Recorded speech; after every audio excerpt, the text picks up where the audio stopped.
Here we are on a Thursday. Oh, it's actually our first Thursday together, isn't it? Thursday, the 3rd of June, 2021. Good evening and welcome to tonight's United Kingdom Talk, coming to you from the Chapel Hill Marina in Lincolnshire, just down the road from Boston. Some people wonder, where's Chapel Hill? It's just not far from Boston, about 20 minutes from Boston, so not far at all there.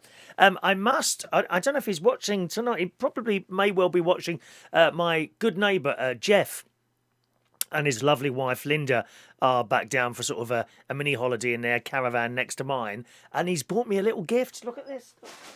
Go on. Listen, what do you think is in here? Do you want to have a guess? See if you can guess what Jeff has bought. Oh, I think you can see it. Can you see it?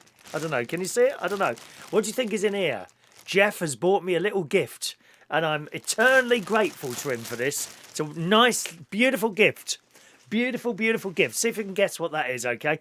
If you're in a chat box at all trying to contact me, you can't, I'm afraid. The chat box is just for you to talk to each other. To contact me, please use the text number at the top left-hand corner there, 07451 287 337, 07451 287 337, or you can send an email, Chris at unitedkingdomtalk.co.uk. We have a phone line as well that will be open momentarily. Where did that word come from? You're thinking that, aren't you? Where did that word come from? Because when you're on Disney, you know, when you're in Disney World, right, if a ride stops, usually for some sort of little minor technical issue or something like that, if a ride stops, they say, please remain in your seats. The ride will commence momentarily, or restart. The ride will restart. And I don't know what they say, actually, no. The ride will start moving again momentarily. I think that's a great word. Can you use that in a sentence? Momentarily. So, momentarily, what is in this blue bag that my mate next door gave to us, Jeff? Here's a clue. It's really heavy. Okay? Not quite as heavy as me, but it's heavy. Okay, what is in that bag? Let me know. 07451 287 337, or send a email, Chris at unitedkingdomtalk.co.uk. I must thank my sister. I think my sister's watching as well this evening. She popped over and I ordered some curtains. I think I told you on Tuesday or maybe on Wednesday's radio show. I ordered some curtains, not expensive, £30. Oh, why didn't I take a picture of them? What an idiot. Never mind. I ordered 2 curtains to separate the lounge and the kitchen because it's all open plan, which is lovely, okay? Except the the air conditioning unit does have a bit of trouble covering the whole area. Yeah, okay, it's warm, but I have found myself getting cold. Not at the moment, not now, because it's summer now, but certainly in the sort of winter, spring, part of autumn, it has trouble keeping that area warm. And similarly, in the summer, you're okay sitting right underneath it, but the whole area, it certainly does cool it down, but it has trouble with that whole area. And I know it's not the unit because I've got exactly the same unit in the bedroom, and that's fine. That one copes because it's a much smaller room. So I ordered a couple of lovely yellow. Not as quite bright. It's not quite as bright as that logo underneath me there, United Kingdom Talk, just down there. It's not quite as bright as that. They're more of a sort of mustard colour. Anyway, my sister had them delivered to my sister's house, and she's sewn them together. So we just got one curtain. I managed to put a pole up. Pardon? No, not up there, dear. Oh, get your filthy minds out of the gutter. No, I managed to put a curtain pole up, which I'm very, very proud of. Even though one of the brackets is only held in with one screw, but No More Nows has come to the rescue once again, boys and girls. Just a little dab underneath that bracket, one screw, put it in the wall. 24 hours later, you can almost hang from that. Well, I haven't tried hanging from it. A few people would like to see me hanging from a bracket, I believe. But I managed to get that up, and she came round this afternoon after stitching the 2 of them together to make one long one, and helped me put it up there. I couldn't have done it on my own. I'm sure I couldn't have done it on my own. Not only that, I did joke with her. I said, make sure you bring an apple pie round. Okay, thinking she might bring a small apple pie slice round from a baker's that they've got in Woodall Spa. Oh, it's lovely. Oh, it's wonderful, this baker's. I did a video on it. It was actually a few years ago now. I might do another one for you. Whenever I go up there. And they do slices of apple pies and all these little cakes. Like a family-run business. You know. There's nothing wrong with Greg's, don't get me wrong. But you go in there, the selection of cakes and biscuits and rolls and sandwiches is astounding. It really is.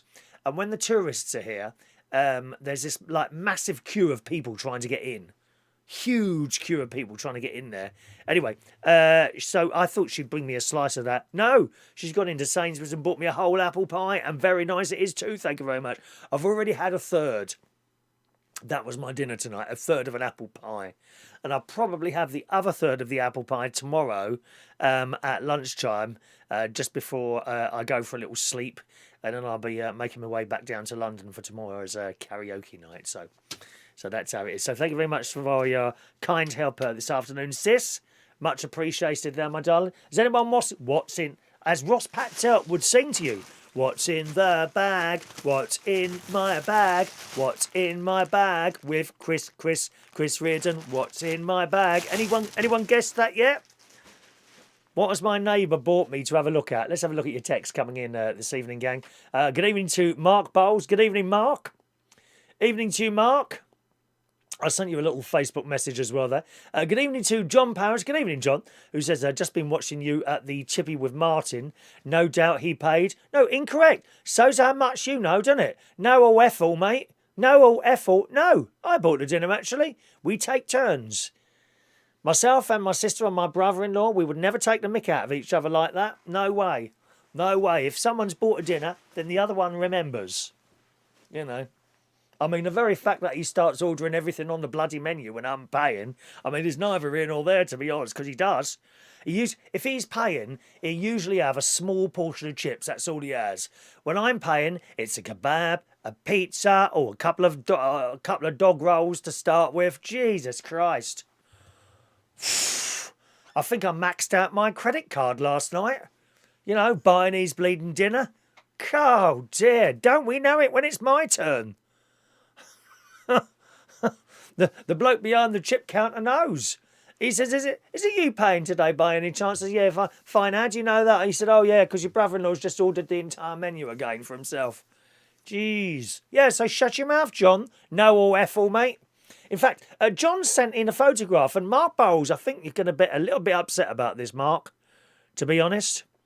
A little bit upset about this because, you know, my heart is dedicated to one person, except sometimes he's not here, so my eyes do wander, because he's not here. Not here, never has been. Probably never will be either, but never mind, we can dream.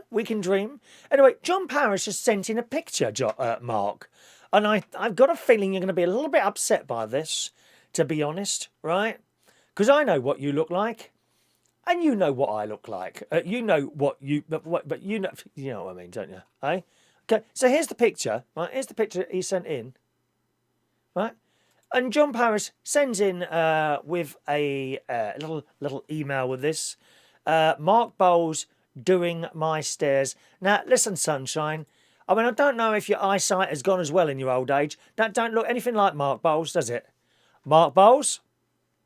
There he is. That's our lovely Mark.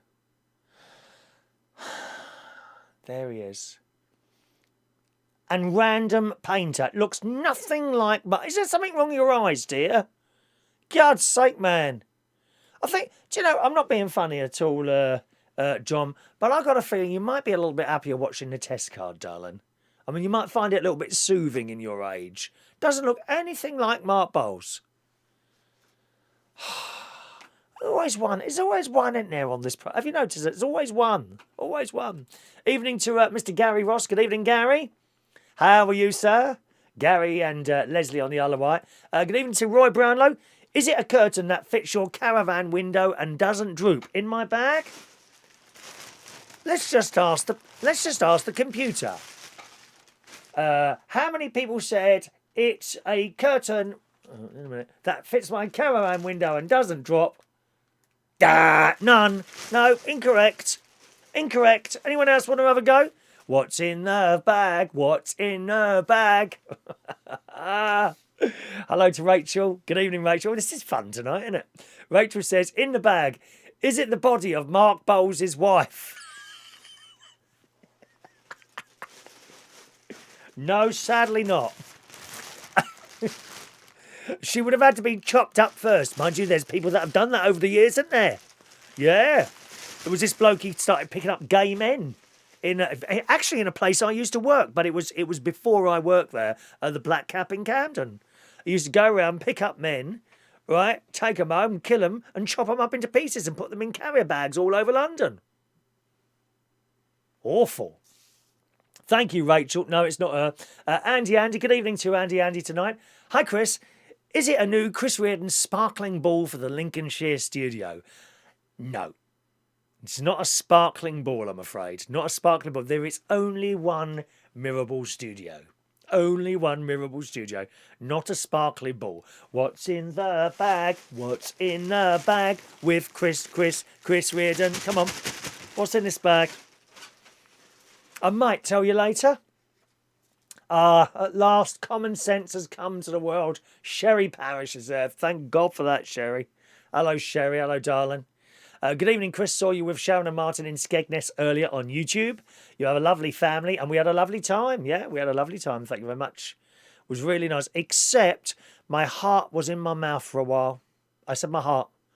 That was in my mouth for a while. I dropped my car around my nephew's house, and I usually go with the children in the fun bus, because I have much more fun with the children in the fun bus than I do sitting in a car on my own.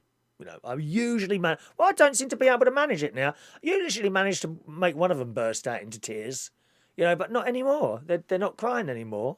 They just sit there and take the mick out of me, pointing at the bald spot on my head. You know what kids are like. And I sit in the front of the car, and it's usually, it's either Harry or Evie that sits in the front with me, and we get up to all sorts of mischief. Today it was Harry. Last night it was Harry, and he's got his mobile phone here, or his mum's mobile phone. He's picking out songs, you know, and playing them on there. I did have to have a go at him. I'm sorry. I draw the line.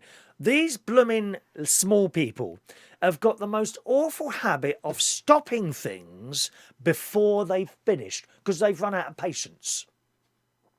Whether it's YouTube videos, Evie's good at that one, you know, you're watching it and suddenly it changes. What's happening? Oh, I got bored with that now. They constantly try to have no attention span whatsoever, right? So last night, we're playing various different songs in the car. It was lovely. We had Peaches by Justin Bieber. I get my peaches from Georgia. I get my weed from California. That one. Yeah. Oh, you know it. I keep playing it on the radio, dear. Right? And then he chose the Dam Busters, to great pleasure of myself and my nephew's wife.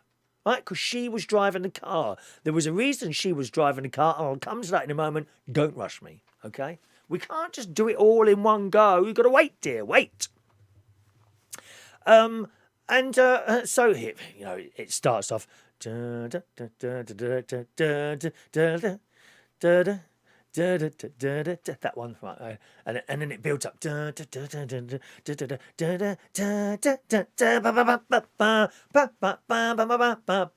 the tempo changes.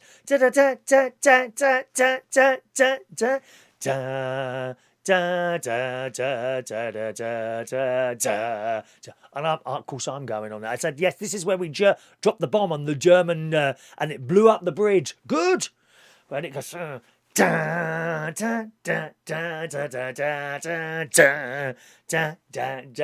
it was bouncing along until it blew the bridge up. Great. And it's coming to the end of the song. Da da da da da da da da da da da da da da da da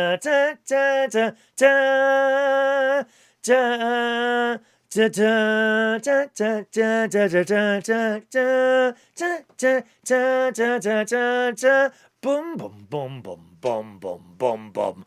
And then the next song came on. I'm like, what are you doing, man? No, Harry. He cut off the last note on the song. How annoying is that? Wouldn't put it back on either, would he? Little sod. Harry, no, you've got to play the whole song. We need to watch the whole... Oh, I just poked my eye out then. We need to watch the whole video. He topped off the last note. Have you ever been to a club or something like that, right? And the DJ only plays a bit of the record. I've been to places like that. They play like one verse and one chorus and then the next one. Where's the rest of the song? Can we have the rest of the song, please? Oh, so Harry knocked off this blooming last note of the song, which did my head in, it really did. But what, and we got there. But what bothered me was Gary followed us on his motorbike. Oh, God, you know, I mean, I know he's like 30, was he 36, 37, my nephew? But it's like, you know, to me, he's still 5 years old and he's on a bleeding motorbike on a main road where the speed limit is 60 mile an hour and they're all doing 60 mile an hour. Oh, it just worried the life out of me. And Harry kept saying to me, great nephew Harry, he kept saying to me, watch, Dad's going to go past in a minute, Dad's going to go past in a minute. And he didn't until right at the end. And he went past. Not too fast. Well, then he gets to this roundabout, which is right in front of Skegness, okay? Not the clock, the other end. Gets to this roundabout. And I don't know what it was. There was a car in front of him, and then the fun bus, which is driven by my dear wife, but by my dear great niece, Stacey. I haven't got a wife, just in case Mark was a little bit worried then. So, no, I'm still available, darling. Still, let's have another look at Mark Bowles' picture today. Not this. In fact, I'm going to delete that now. I'm going to delete it. There, delete, gone. Bye, get off my computer. Get off my computer. Thanks very much. Let's have another look at little Mark there. There you go, Mark. All right. Just in case you wanted to have another look at Mark there. Anyway, so we're at this roundabout. And I don't know what happened. The car in front of Gary pulled off and he moved forward a bit. And then Stacey driving the fun bus moved. I don't know why. I think she thought he'd gone. And I thought, stop! I went, warning! And she just slammed on the brakes. Nearly knocked her own husband off the bike. Well, I don't know if they've got insurance. You know, it sounded like that did go through my mind. Has my nephew got money insurance? You know, I think she tried to kill him. I think she tried to kill him at the roundabout. Good job I was there with my warning outside. Warning! But that actually wasn't the worst part of it. On the way home, we managed to go. It was actually not going at a great speed going down there because, oh my God, there was this car in front doing 35 miles an hour. And it's difficult overtaking on that single lane. 35 miles an hour this car was doing. Blimey, I drove slow. 35 miles, a queue of traffic behind, which I could see in the mirror, and Gary as well. But on the way back, we were able to pick up a bit more speed. Anyway, so we were on this road. I think we'd gone onto a dual carriageway. I can't remember. But Harry's, watch, Daddy's going to go now. Dad's going to go now. And all of a sudden, my nephew shot past on this motorbike. Oh, God, no, Gary, please don't do that. Of course, he's perfectly all right, you know. I mean, you see, the trouble is I've never been on a motorbike. I've been on a normal bike. I've never been on a motorbike. I know some of you have been on bikes. Maybe some of you still got motorbikes, not even a moped. I haven't been on in fact, not even an electric bike. I haven't even been on an electric bike. So I don't know the pleasure of being able to be on a bike and travelling at, I don't know, 50, 60, 70 mile an hour or more. I don't know that. But when I see my nephew doing it, who in my mind he's got his own family and all this, that and the other, right?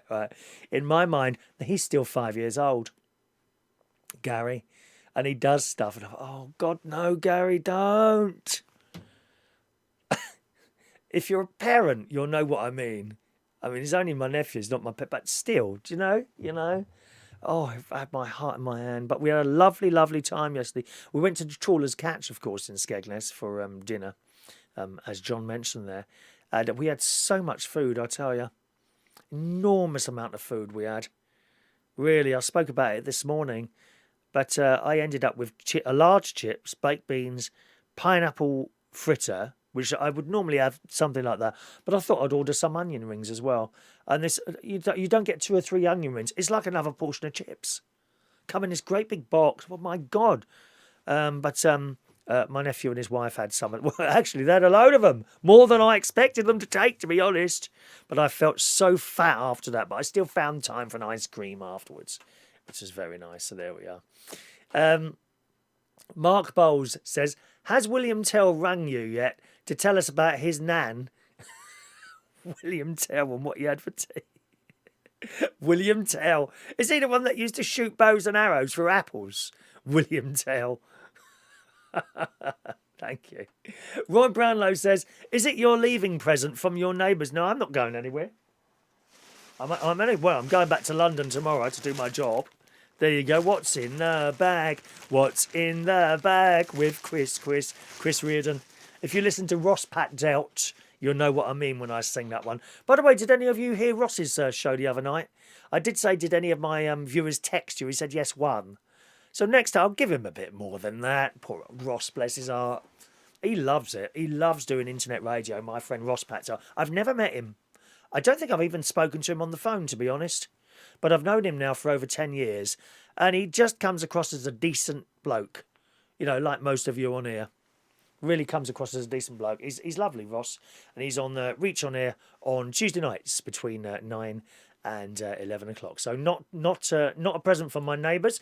Gary Ross. Is it a set of wheel trims with Mark Bowles' photo on them? What an excellent idea. Wheel trims with Mark, but perhaps I could get like a pillow.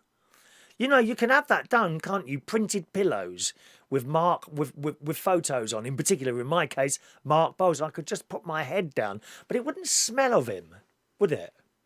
How can I get around that? Oh, I know. I could send that to him in the post. You know, obviously, brown envelopes so that Tina, the girlfriend, doesn't know what's happening. And ask him perhaps to, I don't know, maybe wipe underneath his armpits with it and then send it back to me or something like that.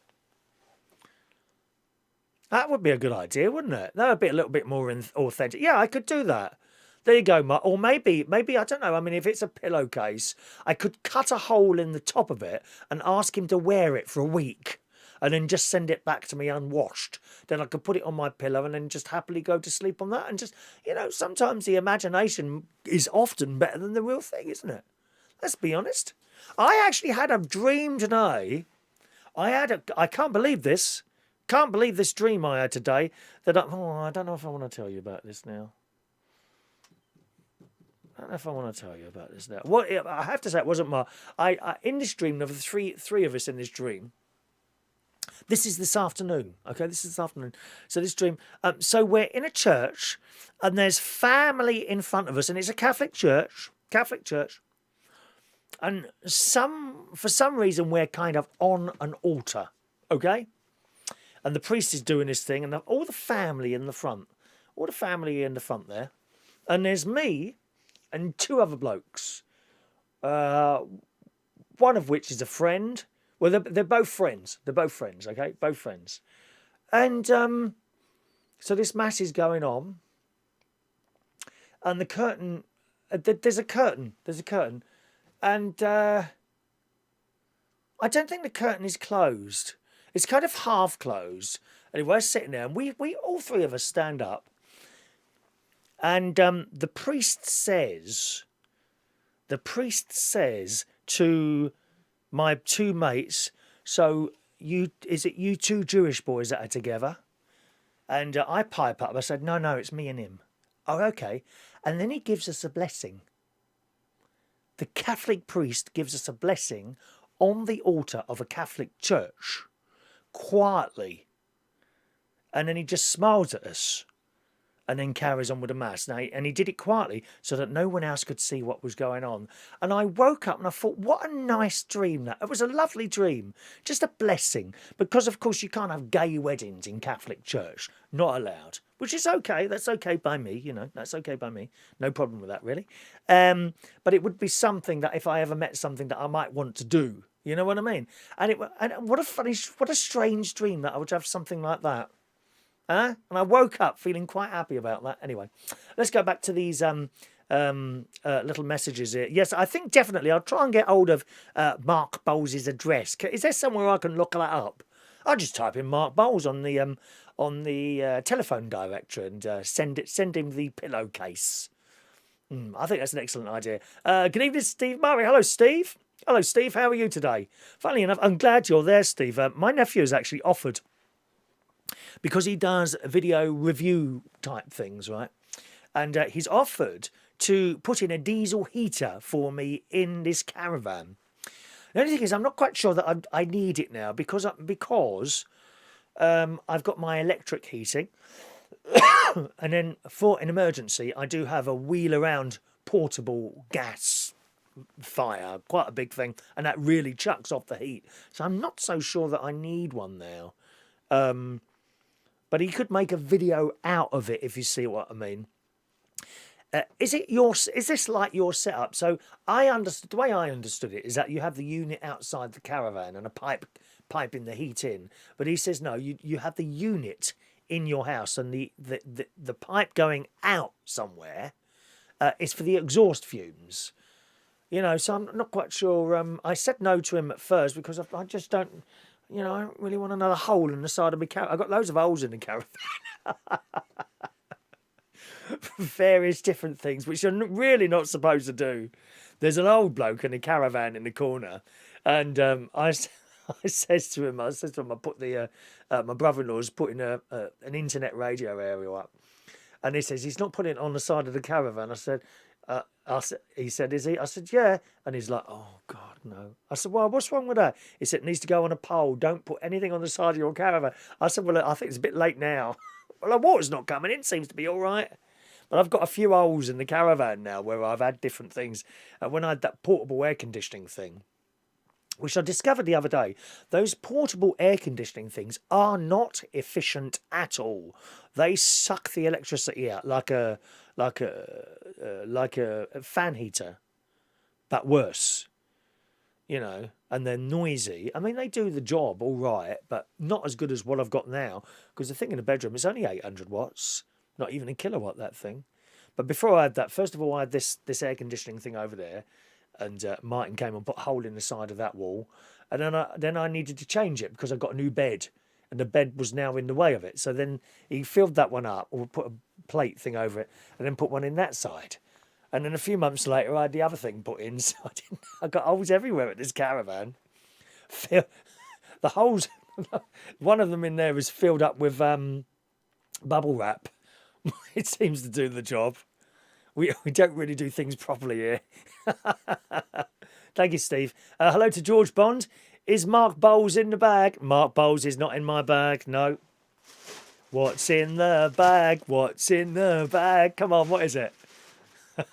Present from my lovely neighbour, Jeff. Come on, what is it? Good evening to Fran Green. Thanks for texting in. If you want to send a text in, it's 07451 287 337. Just a reminder, I'm not in the chat box at all, okay? To get to me, you need to send a text or an email, please. John says it was a dam, dear, not a bridge. Been there. Where have you been? Is it litter bags? No, it's not litter bags. Not litter bags. Not litter bags. Good evening to Amelia Phillips. Jason Hughes, evening. Hello to lovely Maureen. Good evening, Maureen. All right, Maureen. Ollie K. Hello, Ollie. Is it Harry and Meghan's heads from Queenie's Deeds? Harry, are you in here? No, it's not them. Mind you, there wouldn't be. We were talking this morning about the Queen is not happy with Harry and Meghan. Surprise, surprise. So I think she might be cutting their heads off at some point. What do you reckon? What's in the bag? Come on. Anyone else want to guess that? And I'll tell you a little bit. I may or may not tell you later on what's in there, okay? I may or may not tell you what's in there later. Good evening to Mandy Davenport. Evening to you, Mandy. All right, my love. Fran, are you... are you away at the moment? I think you're away. Didn't you say this morning you were away? Putting your caravan up in... Oh, where did you say you were?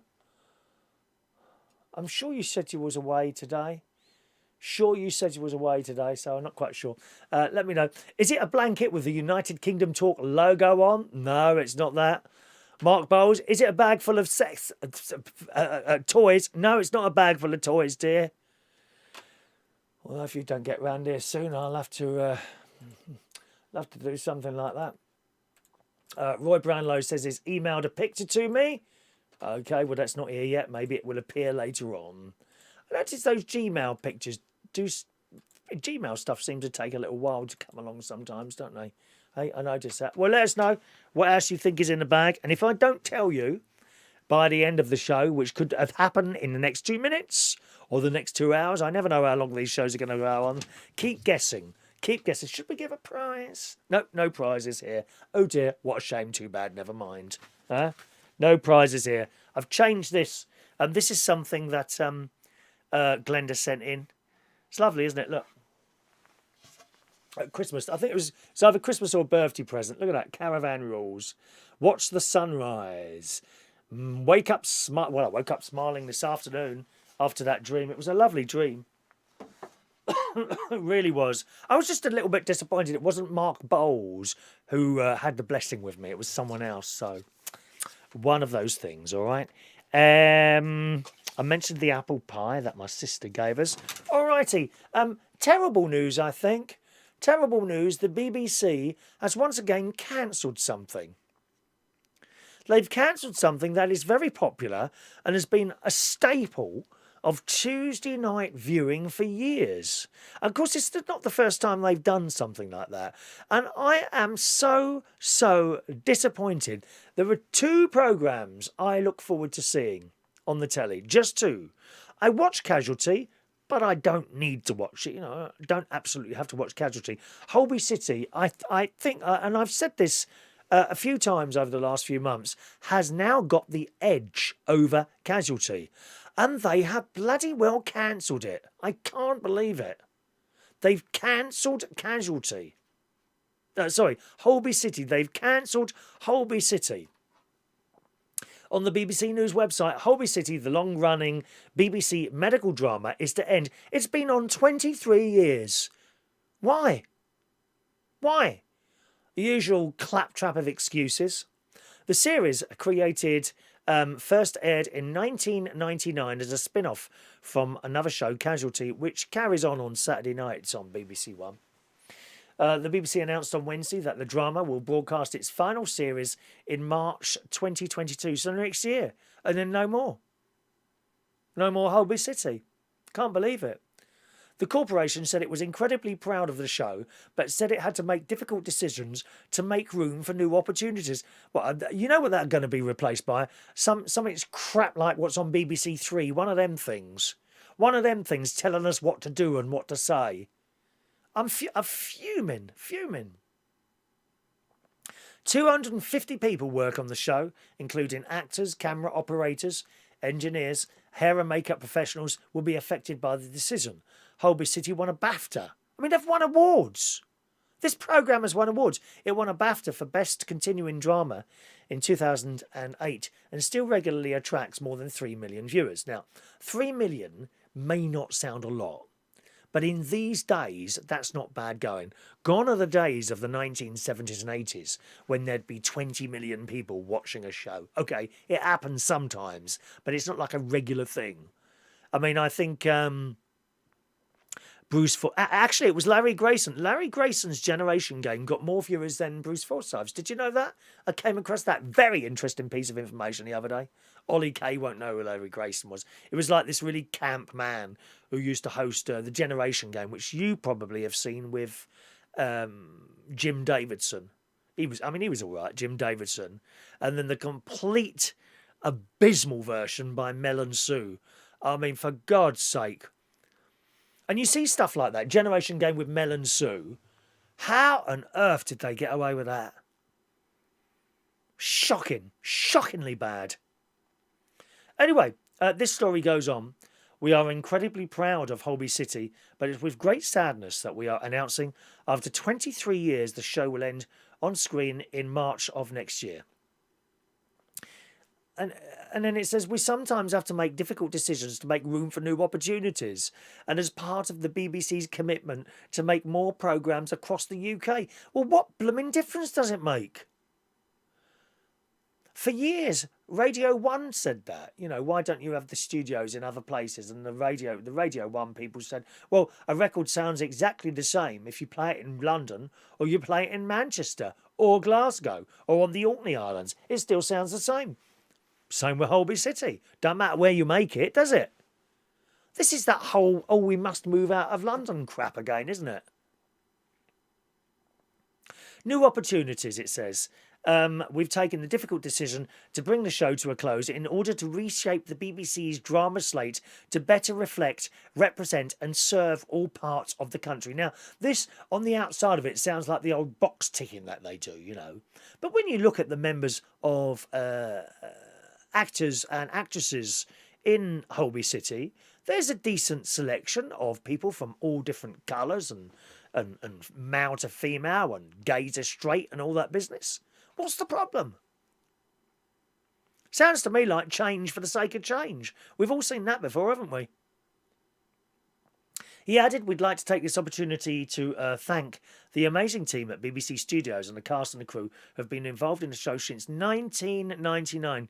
Now, of course, if you're one of the actors and you've been around on there for a long time like that, that's a good gig. That's a good 1999 to 2021. I think the is what's his name still in it? The black lad, Rick, Dr. Rick. I can't think of his surname. Is he still in it? I haven't seen him for a while. No, I think he might have left actually. You know.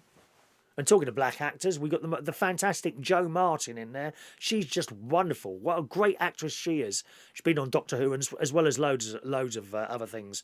At the moment, she's got to have some sort of... well, she had an operation, didn't she, to remove, I think, her womb and her lady bits because there was a chance of cancer there. And that was yesterday. And I think over time, they have reflected different things going on. I mean... you remember them and Casualty did the whole COVID thing on one of their shows, which was, quite something there. But I just don't understand it. What do you think? Do you think it's important sometimes that we will move on? That we will move on at all? You know, that we have to cancel stuff to move on? Of course, it's not the first time. What do you think? You can call us if you want. Phone lines are open now. 020 8144 3477 is my local London phone number if you want to call in, okay?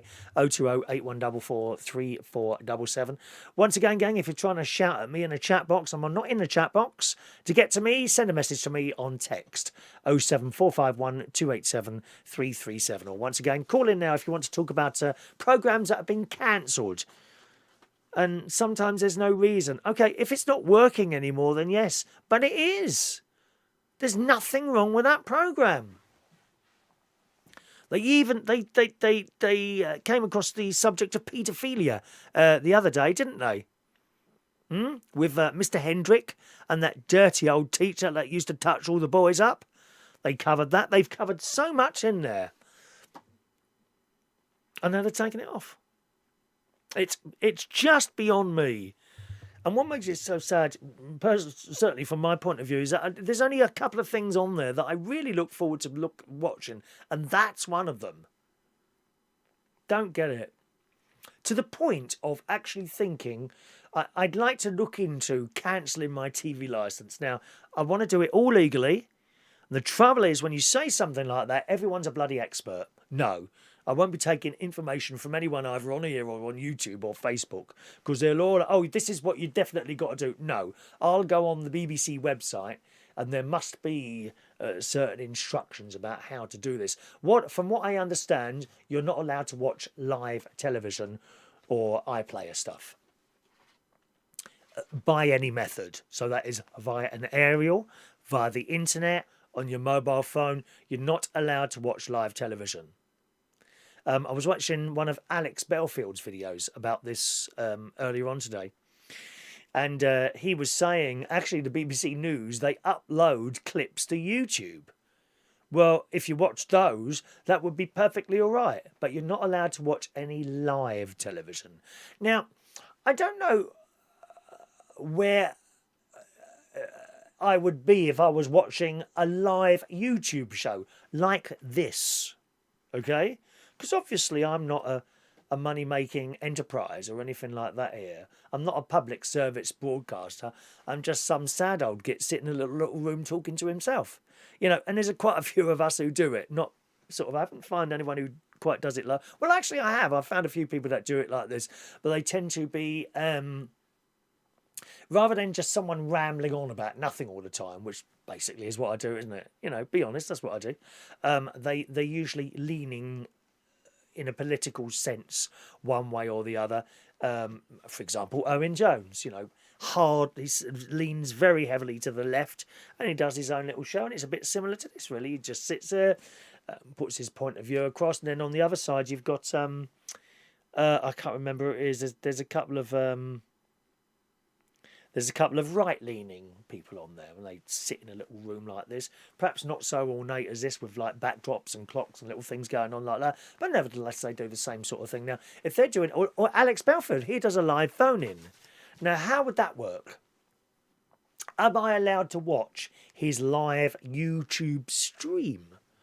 So I'm seriously looking at that, because I'm that much pissed off about this decision that I would be perhaps willing to do something like that. But I wouldn't want to get in trouble. I want to do it all by the rule book, you know. As I say, if you put it on Facebook, you'll get 101 different people who all say they're 100% right, and none of them ain't got a bleaking clue what they're talking about, most of it. But Facebook is the worst place. Never ever put a question on Facebook. You'll get all these different answers, all of which will conflict with each other. No. And don't just type it into internet. Don't just type it into internet, the question, you know, because once again, you'll get all these different views on it. No. Go on the BBC website and look what they say, because that will be the one, I think. Or maybe a solicitor, something like that. Okay, let's see if Roy Brownlow's pictures come through. Yes, it is. Oh, he's fixed a new satellite dish. And what's it say? It's fixed six. Wait a minute here. I can show you this. He's fitted a new satellite dish here. There you go. Where is it now? There we go. New satellite dish. Well done. Actually, that bald spot ain't too bad. As long as you keep your head shaved, as you well know, Mr. Brownlow. Here's a picture of the new satellite dish fitted in the station bar. Thank you very much, sir. 0208 144 3477. If you want to call in about this or any of our other subjects today. Mark Bowles, is it George Bond's bike in here? What's in the bag with Chris Reardon? No, it's not George Bond's bike. Not George Bond's bike. I might hold it up to the light in a minute. Just give me the light. Just give me the light. Just give me the light. Do you like that one, Mark? Do you like that one? You know, when all the gay clubs open, manage to make your excuses and we'll go to one, Mark. But listen. I'm not taking to any of those dark clubs where you could accidentally push me up in a corner and start snogging me in front of people. I'm not easy. Thank you very much. Fran is away in Alford. I knew you were. So she's in a caravan at the moment. I think you've got a mobile caravan, haven't you? She's in the mobile caravan watching them this evening, aren't you? Good fun. I hope you got a little drink there as well. George says, is it a big pack of tea bags? No, it's not a big pack of tea bags. Ollie Kay says, on the subject of Holby City, it will hopefully be replaced by the Queen's beheading game show. Holby City. We were talking about that this morning on the radio. That's what we want to do. The Queen's beheading game show. So the Queen is she's the one who carries out the beheading, of course. The only thing is, I'm a little bit concerned she might not. We'll have to get a special lightweight axe for her, I think, really, Ollie. So she brings in people that have committed crimes. For example, Harry and Meghan, treason from Harry and Meghan, and then they are judged by a panel of judges, okay, which will not include Simon Cowell or Amanda Holdham or that David Walliams. I can't stand David Walliams. It's just smarmy. Not my cup of tea. We'll have that little boy from One Direction. Is it Louis who does it? No, is it Louis? Who does the X Factor? The boy from One Direction. We'll have him because he's decent to look at. Bit young, but he's decent to look at. We'll have a couple of people who have got a little bit of substance behind them. We'll have Rita from the news. Rita Awawaya. I like her. We'll have Rita. We'll have Gloria Honeyford, and we'll have a whole ladies panel. Deborah Meadham. You don't want to mess with Deborah Meaden from Dragon's Den. Yeah, that's who we'll have there. And they will judge Harry and Meghan, for example, and then say, yes, like that. And then the Queen comes off and cuts their heads off. The Queen's beheading game show. I love it. We'll have to get the theme tune. Who's going to write the theme tune for that? Thank you, Ollie.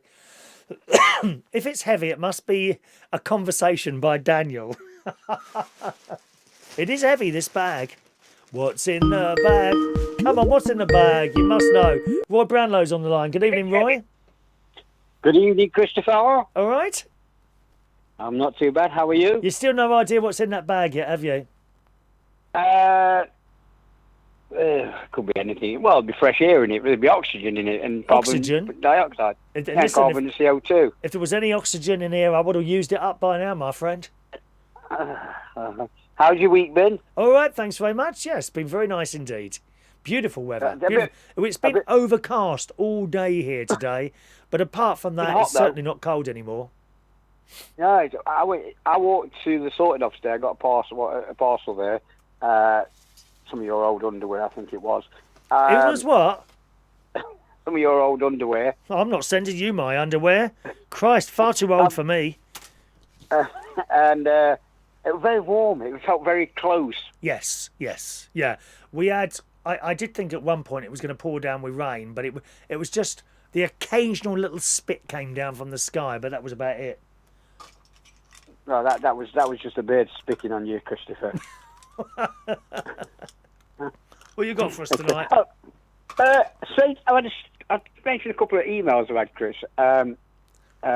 Sorry, did you say you've sent me a couple of emails? No, I've had a couple of strange emails. Oh, sorry, yeah, okay. I got a couple of emails Saturday from same person. Britain's Got Talent. Would you like to audition for Britain's Got Talent?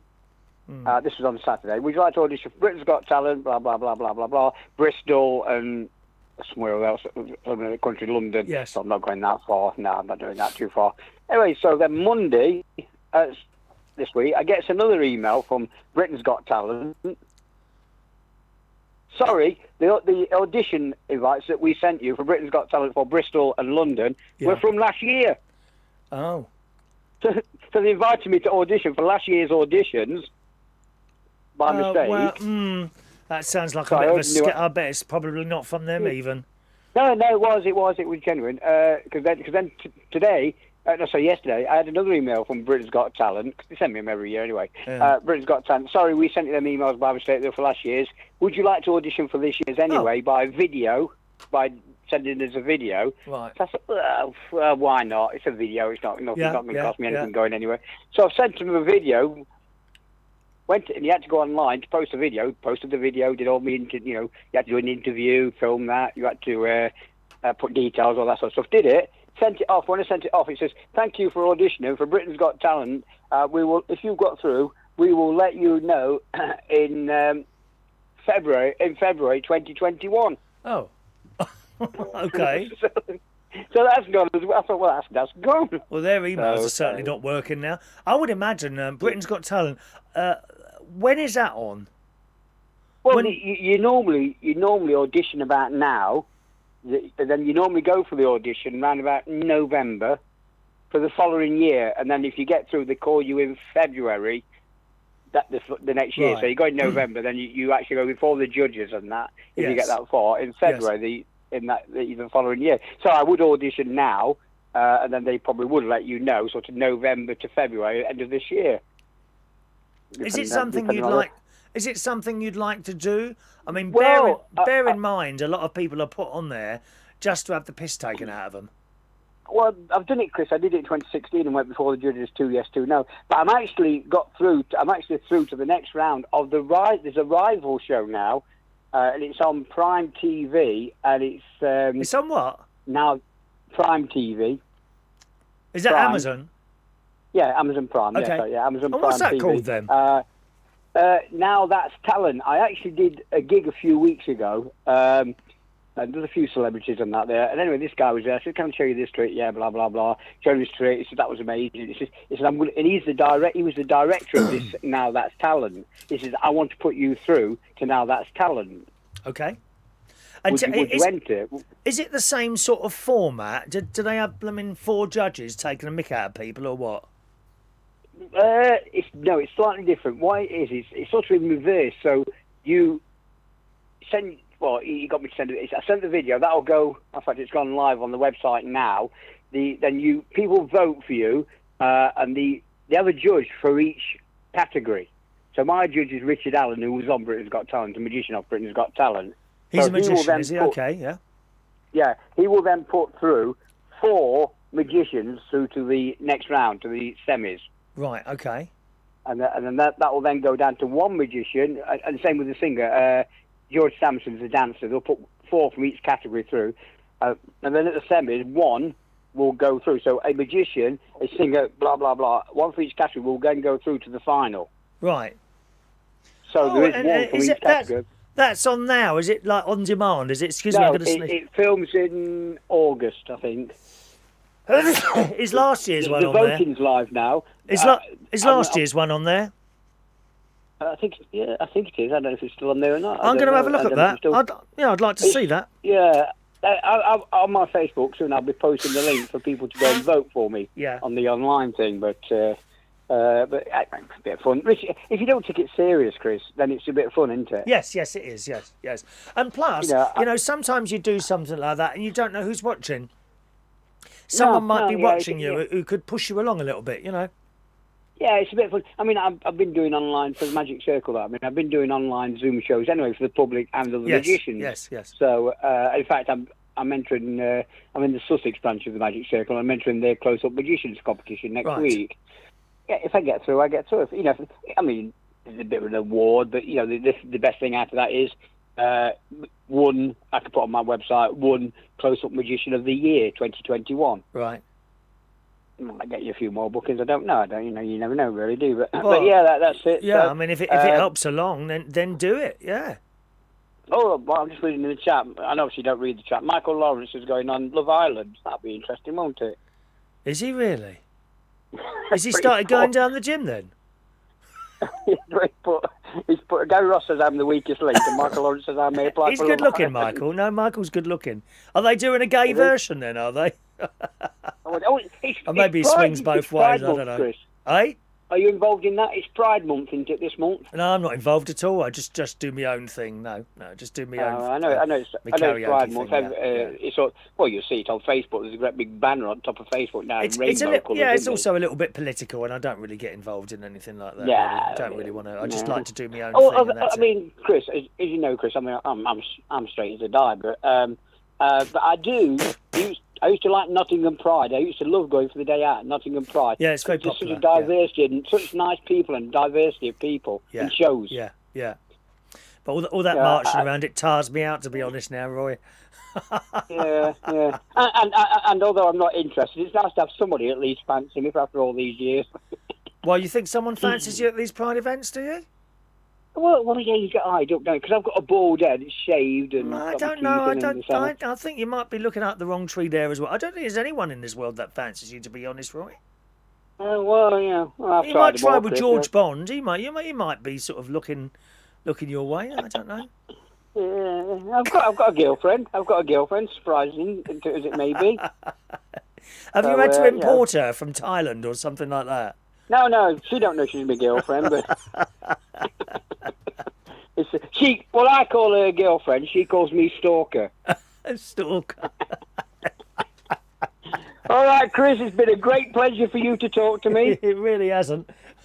See you, Roy. It's been all your pleasure. Bye now. Roy Brownlaw calling in from Derby there. You can call in if you want to. 0208 144 3477 is my local London number. Mark Bowles says, I think you should get a jacket with my face all over it. I'd love to see your face all over it. I would. I like the sound of that. I think I've missed out a message somewhere. I can't remember which one it is now. There we are. It was... no, I can't remember now. Nope, sorry, can't remember now. Ollie K, no likey. What one don't you like, Ollie?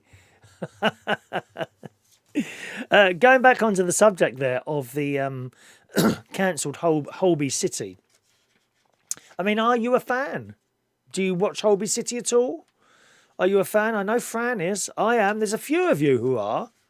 I'm just devastated, actually.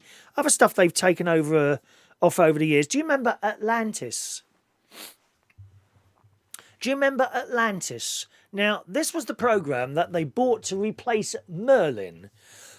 Again, Merlin, it was a sort of a young people's type.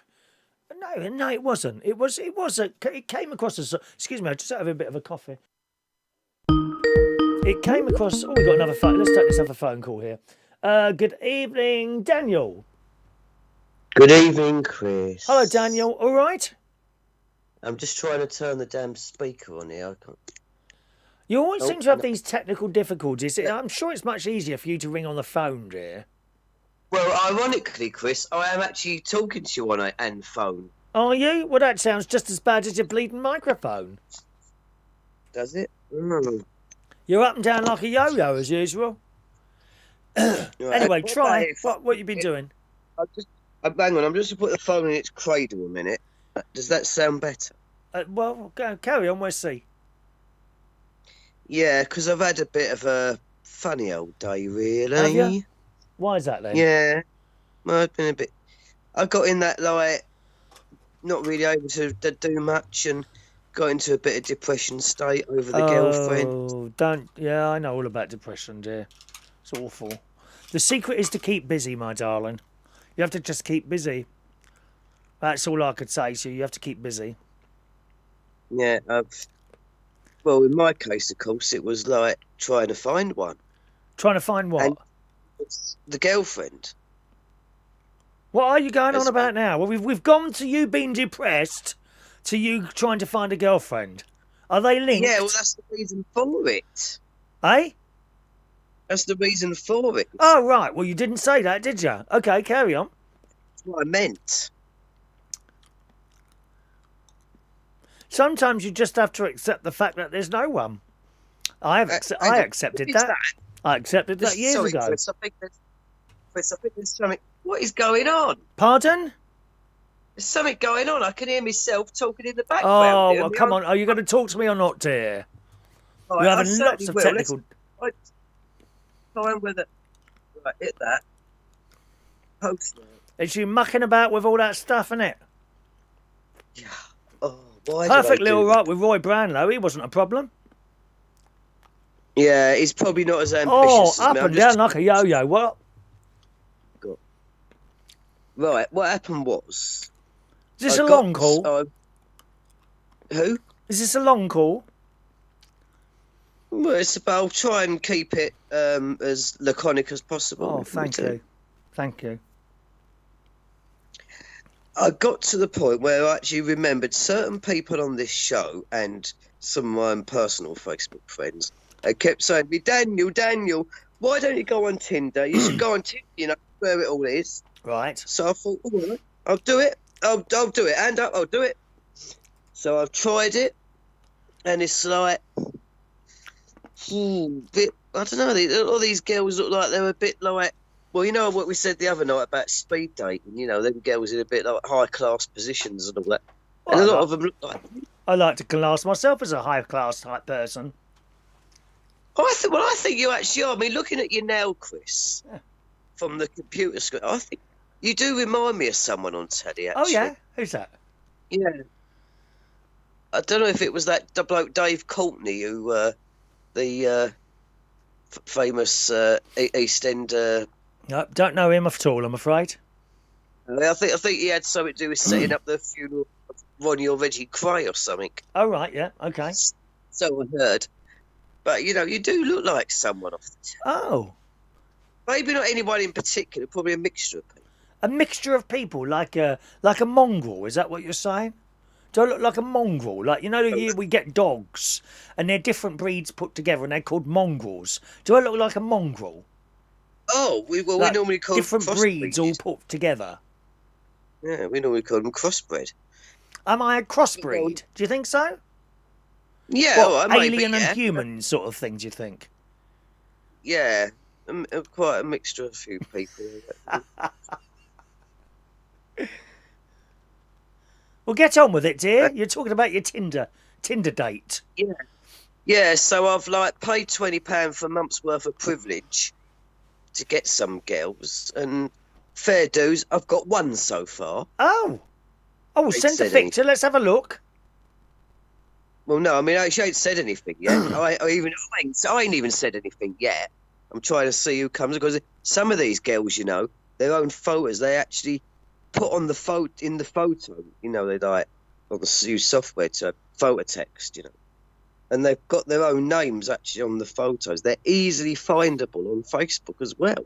Oh, And if you get a woman on Facebook and cut out the Tinder crap, then I've like, you know. But it's the trouble with the British girls, you see, is that they're too like. I think it's the trouble with this country in general. I think really, people are just too like. But it's like people just ain't got enough ooh la la about them. what's ooh la la? Is that something that you think I provide on the computer? Do I provide a bit of ooh la la? Do you think? A little bit of flair, you know. Yeah, for this show, yeah, you do provide that ooh la la, but in a non-sexual, sort of metaphoric way. That's Yes, of course. Not in a sexual way. I wouldn't want to be, you know, thought of. And I can understand certain people thinking of me like this. While they're sitting there watching their little phones, computer screens, TV screens, I wouldn't want to be thought of as a sex object. That, you know, I'd be quite upset if people were sitting there looking at me thinking like that. Yeah, because I think the sort of thing, you know, where you cross the line between sex and humour, they don't. The two sort of seem to go together. I like to think I do carry on type humour. I don't like to think I go over the line. I wouldn't want to go over the line. Sometimes I get quite close to it, but I like to think I don't go over it. I wouldn't want to upset anyone, you know. Yes, because I know about carry on humour, especially with Kenneth Williams. You know, where it just go. What was it? Hattie Drake? She hands him a load of letters, and she said to him, "Oh, and by the way, you're Mal." And he said, "Yes, I know I am, and I can prove it. Okay, prove it." So anyway, tell us more about this Tinder girl that you're getting messages from. Can you not send us the photo? And then I can look at that photo and pretty much tell you whether she's fake or not. Because there's a lot of fake on Tinder. What I'll do, Chris. Eh? I'll tell you what I'm going to do, Chris. Yes, I'm going to be fair. I'll send you the photo of the Claudia, the Tinder girl. Claudia, yeah, as in Schiffer. And I'll also send you that photo that from my Facebook of the ideal woman for me, because I don't think a lot of people have really been paying enough attention to that, really. What, not paying enough attention to you? No, I meant this photo that I've got on Facebook of my ideal woman. Oh. Yes, okay, well, email those two over to us and we'll discuss that. I don't think we should be showing the pictures of the women on my show, really. I don't know. I think one of these women, the one I've got on the Facebook, I think she was just... I think she's foreign anyway, and I think she was just one of them done for like some Google stock photo thing. Oh yeah, I think there's a lot of fake people on the Tinder, on all of those dating things. To be honest, yeah. You can't get Claudia though. That's the thing. I can't get her photos. Yeah. I can get the Facebook one off. Yes. If you like, I shall do that now. Right, okay. And we'll wait for that, will we? Will I show this to people or what? Yeah, I think you should, Chris, because there's a lot of... Is the ideal woman, is that like a famous person you're sending me? Or just someone random? No, she's just someone who you're like, let's say, more likely to meet on the street. Rather right, than, so it's sort a of private street... person, is it? No, I'm a bit thing with showing someone like that, to be honest. I was going to say street girl for a minute, and then I thought, hang on, that means prostitute, doesn't it? So no. Well, not necessarily, dear. No, you have. If you can't get, you have to buy, darling, and that's all there is to it, my love. Yeah. What I meant was, unlike some of these girls on Tinder who are a little bit like look a little bit overdone. Let's say. Yes. Well, overdone in the sun too long, you mean? No, I just mean, so there were some of them. They're either over the top dressed, like as if they're on for like a really important night out, or they got that that what do you call it? Is it the lip thing? Their mouth seems to have gone a bit. Oh, they've had the lips injected, have they? Oh, that's never a good look. That's what it is. Never a good look. Yeah. So, but my sort of girl, as I'd see a girl on a dating site, I'd think I want a girl as I would see her on the street. Right. I went out and saw a girl on the street, I think, because that's how I see most people. So you never know, Daniel. This time next year, you could be down Skegness Beach. It's a lovely place. And you see all the sights there. You can watch the lads tearing past with those little things they put on the back of their exhaust to make the cars sound like a premium car. You know, you can watch the people going around with their unwashed hooded tops, smoking those funny cigarettes. Then there's the weed smoking chavs. You could be down there this time next year, sucking away at an ice cream, with your new girlfriend, avoiding the seagulls. Oh, oh, oh! Perhaps shame I could have been Italian. She might have enjoyed licking the nuts off a large Neapolitan. Can you speak Italian? Oh no, I can only do the French or German. Well, can I recommend that you don't go for an Italian girl then? All right, okay. Well, then all that. Then. I think Katie Price will be free soon. She's been with that boyfriend about 6 months now, hasn't she? Well, I wouldn't really trust her very much. No. She seems to it's a case of yeah. They have to keep asking her, what do you want? How do you want your next wedding cake? When in advance? It's awful. I mean, if you went on a plane with her, she books 2 seats, one for each leg, doesn't she? So that it can remain open at all times. Ah. Well, thanks for calling, Daniel. It's been a riveting call tonight. Good luck, and please send your pictures of these girls. The one, and can you label them so I know which is which? Yeah, well, I can't do the Tinder one. I can only do the Facebook one. Okay. See you soon, then. Okay, thank you, Chris. Thank you, Daniel. Bye. I do wish he'd find a girlfriend, don't you? We want Daniel to find a girlfriend. I want to do the wedding. I want to go to the wedding. Excuse me. I've got a bit of a frog tonight, haven't I? 1 minute. I might have a bit of this. That might stop it. Hang on.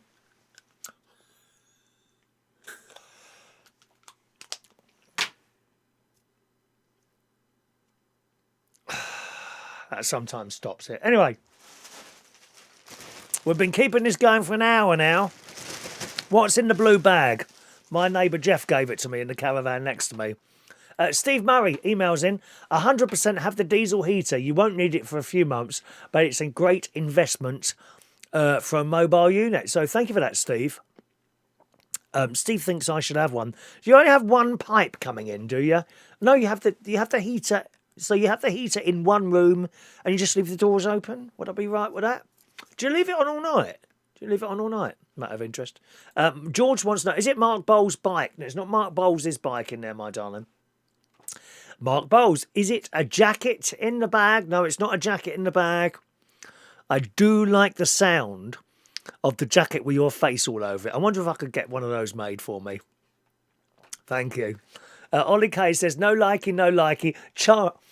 Charlie from BBC Breakfast. Oh, not that miserable git. Please don't put him on the telly anymore. I've really fallen out of love with the BBC. I was always a massive BBC fan. I was even on the telly last year, weren't I? In January. One of my little box ticked over. And I always had that idea in my house. I'd like to work for the BBC. Not anymore. I think that they've changed dreadfully. What's going on there? Bland programmes on that are just so boring. They've taken off other stuff over the years. As I say, Merlin. Remember Merlin? That was taken off to replace by Atlantis. Atlantis was like about Greek mythology and all that stuff. It was an excellent programme, right? Now, at least Merlin finished. They told them it was going to be cancelled, so they finished the story. They wrote it to finish it. Do you know what I mean? And he ended up walking down with a knapsack over his shoulder, and it finished. Atlantis didn't finish. I think we had 2 or 3 series of it, right? Which was left on a cliffhanger, and they cancelled the damn thing. It never finished. That's the worst thing, that, isn't it? When series don't. The Americans are good at doing that. They finish stuff off before it's finished. They don't let it finish. They just cancel it. We had Doctor Who cancelled years ago. That wasn't on for years. Doctor Who was cancelled. And a programme that you've got to be of an age to know, Nationwide. Nationwide, it was like a current affairs show after the news. It was on nightly at 6 o'clock back in the 1970s. And it was current affairs and it was informative, but it was also very funny. There were comedy bits in it. And this is what's missing from all these BBC programmes. Breakfast Time and The One Show. I mean, God, how boring is that one? It's just not funny. Nationwide, had a load of people working. Michael Barrett and Frank Boff, they were the main blokes. And I think David Icke did it as well at some point, didn't he? The Lizard Man, David Icke. But it was great, Nationwide. They replaced it with 60 Minutes, which lasted about 6 months. It was awful. It just didn't work. And it just seems to me the BBC, they have something that works and is popular, and then just to piss off a load of people, they pull it off air. And that's what they've done with Holby City. Fuming. Hi to Ross. Good evening, Russ Vernon, who says, hi, Chris. Hope you're doing well. Thought I'd message in to see how you are. Hope you've been enjoying the nice weather this past week. I certainly have. I went for a nice walk earlier on. Very, very nice walk earlier on this morning. Thanks to, let's have a look there. John Parrish says he's sent a photo. No, not there. Or not there yet, maybe. Let's have a look. What else have we got here?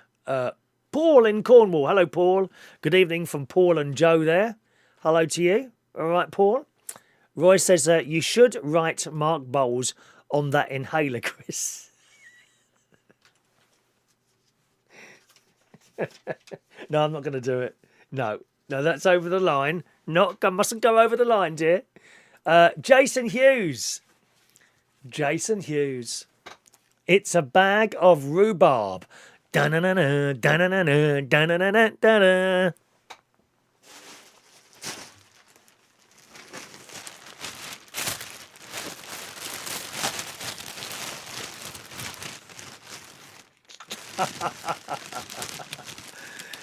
It's a bit like one of those, what are they called? The plants that eat everyone. What's that?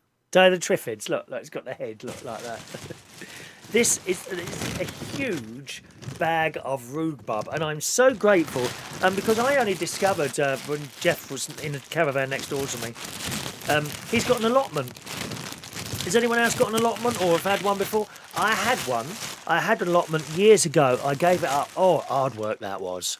Really hard work. When I started doing it, I went down, dug over all the ground, and it looked lovely, all ready for planting.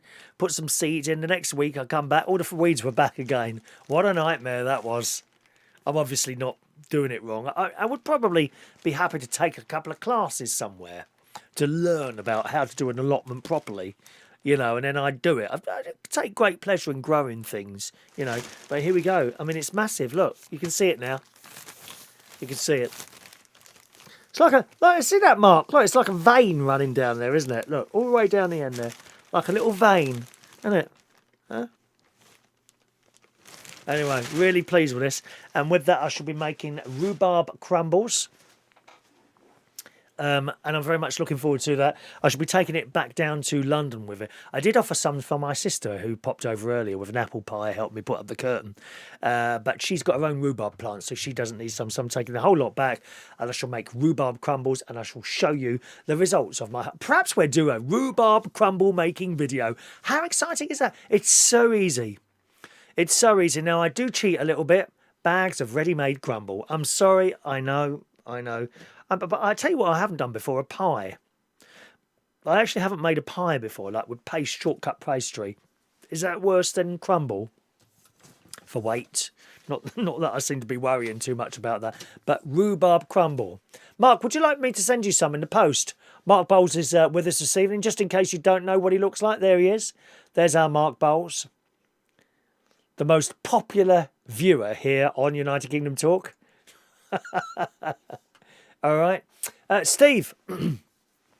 Okay, diesel things. 2 pipes. One air intake, the other is the exhaust. You need an area for your fuel tank, which it has a much narrower pipe to the heater unit. Can be installed anywhere as long as the heater vent pipe is inside. So thank you very much for that, Steve.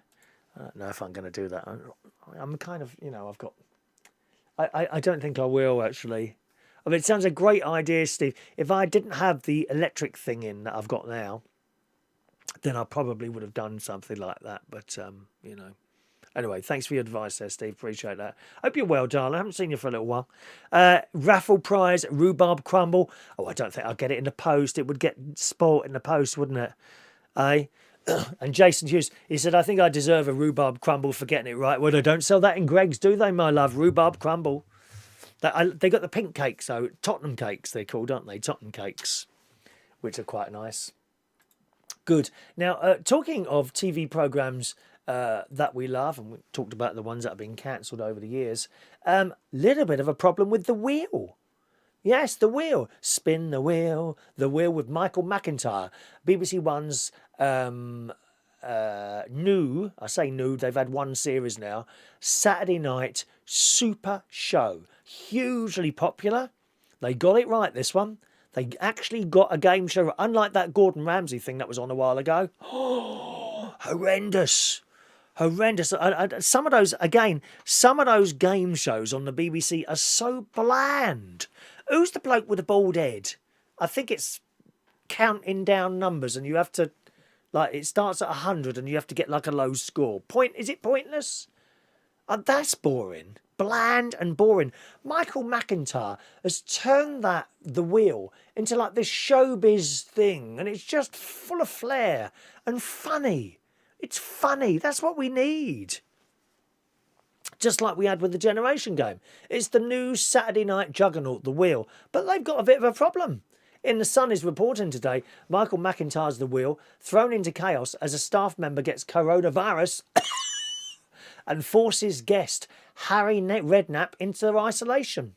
Insiders working on the BBC show said the production has hit a major rut after one of the staff tested positive for coronavirus. While filming was halted on the series, the impact is also being felt outside of the show, with guest star Harry Redknapp. He's great, isn't he? We never really knew what he was like. Didn't he manage football clubs and things like that? I'm sure he was something to do with football, but we didn't really know him then. And then he started appearing on the telly. What a great bloke! It's the sort of bloke you want to go and have a pint with, really, or a cup of tea and a slice of cake, isn't it? Great bloke. It says an insider says, although The Wheel was filmed as safely as possible. So they've got screens up and they're quite far apart. If you've ever seen it on that wheel thing, they sit very far apart. One person working on the show did test positive for the coronavirus, meaning everything ground to a halt. It was a bit of a nightmare, as obviously those who'd been in direct contact with the person had to then go into isolation to ensure they protected others. Harry Redknapp had to cancel a gig after filming because it was having to isolate. So while it affected those working on the wheel, it also had a knock-on effect on everything else, unfortunately. The safety of everyone working on the wheel and those booked to appear on it is a priority for the show's bosses. So a bit of a problem filming the wheel, but I mean, it's not. I don't think it'd be on till September, I would imagine. The Wheel, spin the wheel, the wheel. Love that programme. Love it. Anyone else going to call in tonight? 020 8144 3477 is a number there. Now, did you used to smoke? Did you smoke?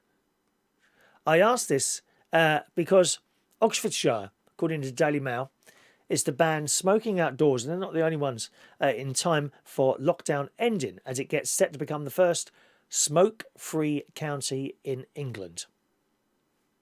Wow. Not allowed to smoke outside. I don't know how they're going to enforce that, to be honest. I mean, in town centres and things like that, police and, the police, what are they called? Police helpers, special constables, those ones. When they're walking through town centres, I mean, fair enough. But what about when you're out in the countryside or something like that? Mind you, people are stupid in the countryside. Generally not countryside people. People from towns who come out, smoke, and then just flick their cigarette end. Up goes another fire. Anyway, the Daily Mail says the county has unveiled plans to become the first region in the county to go smoke-free by 2025. But it will begin the crackdown on smoking later this month. The move will see smoking at outside bars, restaurants and offices banned, and will also see the creation of spaces where people feel empowered not to smoke. I'm not quite sure what they mean by that. Employers are being encouraged to stop workers from smoking outside offices and factories where smoke-free areas will be created in al fresco dining areas. So I don't know what you think about that. Are you a smoker? The Daily Mirror reports 5 councils in England's north now, right, have banned smoking at pavement tables, on pavements outside restaurants, bars and pubs, and a 6th in the south plans to become entirely smoke-free within 4 years. Local authorities have begun including the rules in their licensing agreements now for establishments applying to place tables and chairs outside. Is that a step too far? I used to smoke. I used to smoke 20 cigarettes while I was DJing each night at the Black Cap. I probably smoked 20 during the daytime and another 20 at night. That was 30 years ago. I gave up smoking about 30 years ago, but I used to smoke. And I think when you do smoke, you don't really notice how much smoke there is in a room until you give it up. And I gave up the smoking, and I managed to... I had to try several times, and then for some reason you just hit the right day. I don't know how. It's nothing to do with stress or anything like that. In actual fact, at the time, I was going for a divorce. I was really stressed out, but that's when I gave up. Perhaps it's because I had something else to think about all the time. I don't know. But after I gave up smoking, it wasn't instant, actually. It wasn't instant. It took years for me to develop a real dislike to smoking. I mean, even now, I can probably smell a cigarette being lit up 2 miles away. I think when someone who's smoked and given up is much worse than someone who has never smoked. And just before, in the year before they banned it in all the pubs, I used to go into pubs and I'd go through the door and I could just see and smell these clouds of cigarette smoke inside a pub. It was and I couldn't wait to get out of there. And of course, you only had to walk into a pub, buy a bag of crisps and walk out again, and you could smell that smoke on your clothes until you washed them again. It just clings and it gets in your lungs and it's horrible. Horrible stuff. So I was particularly pleased when they finally banned the smoking in pubs. But of course, people have been able to smoke outside of the pubs, haven't they? For a while now. Now, some pubs have got this right. Some pubs haven't got it quite right, where they smoke literally outside the door. So all the smoke just blows in anyway. Although, how much damage a little bit of smoke like that can do in comparison to a pub full of smokers, I think is probably negligible. But I'm not a doctor. Not a doctor. I was quite pleased when they stopped the smoking. I really was. It made an enormous difference to my life. But now they want to ban it completely. How do you feel about that? Do you not think that's a little bit of a step too far? If people want to give themselves lung cancer and heart disease and all that, just let them get on with it, I think. I really do. I mean, it's not too much of a terrible thing, is it? To just walk through that small crowd of people smoking outside to get into your pub, shop, place of work, church, wherever you are. Is that too much effort? I think it's going a little bit too far, stopping people completely. Of course, they would argue it's for people's own benefit, which of course we get. Yeah, I understand that. They want people not to die. And of course, the less people that end up in hospital, the less money it costs to run the damn places, Leaving it for other people perhaps who have got something wrong with them, which is nothing really to do with what they've been doing, sort of thing, if you see what I mean. What do you think of that? No smoking in public places. All 5 councils are in England's north, says the Daily Mirror. This is where they want to ban it outside. And a 6 in the south. North Tyneside, Durham, Newcastle, Northumberland and Manchester City Councils have all begun stipulating smoke-free pavement and drinking and dining rules in the past year, according to their licensing condition. And Oxfordshire, as I mentioned, considering a smoking ban for outdoor hospitality as part of its plans to become the first smoke-free county by 2025. And that's the other thing, isn't it? When you're having a meal or something like that. You're outside or... Well, I mean, you can't do it inside. But certainly when it was inside, you'd be having your meal and clouds of smoke would be coming over from another table. Of course, the smokers would say to you, well, why don't you move then?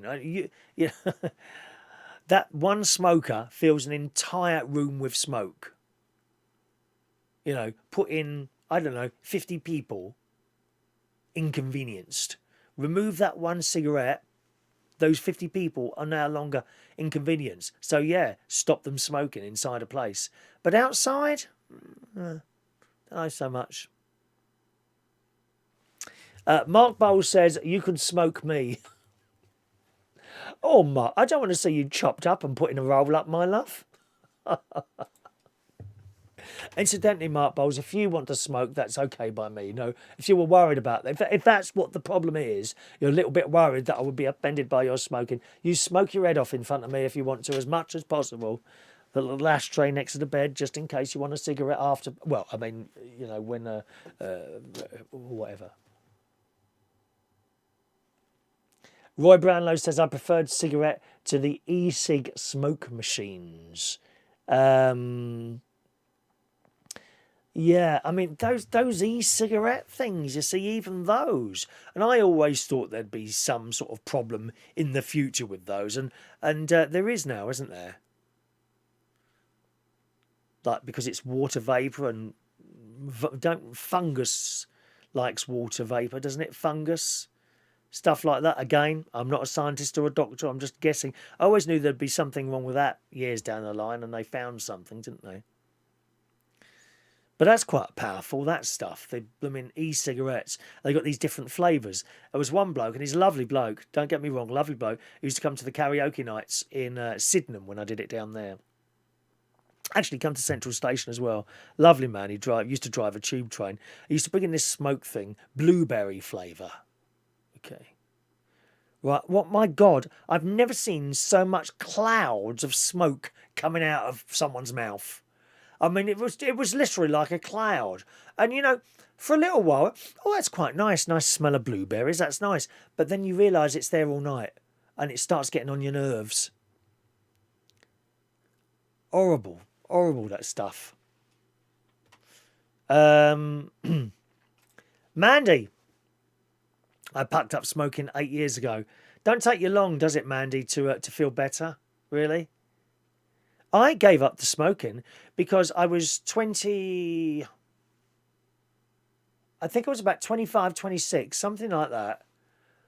And I would go up a set of stairs and be absolutely puffed out. I was so tired. I'd be like that. I was only 25.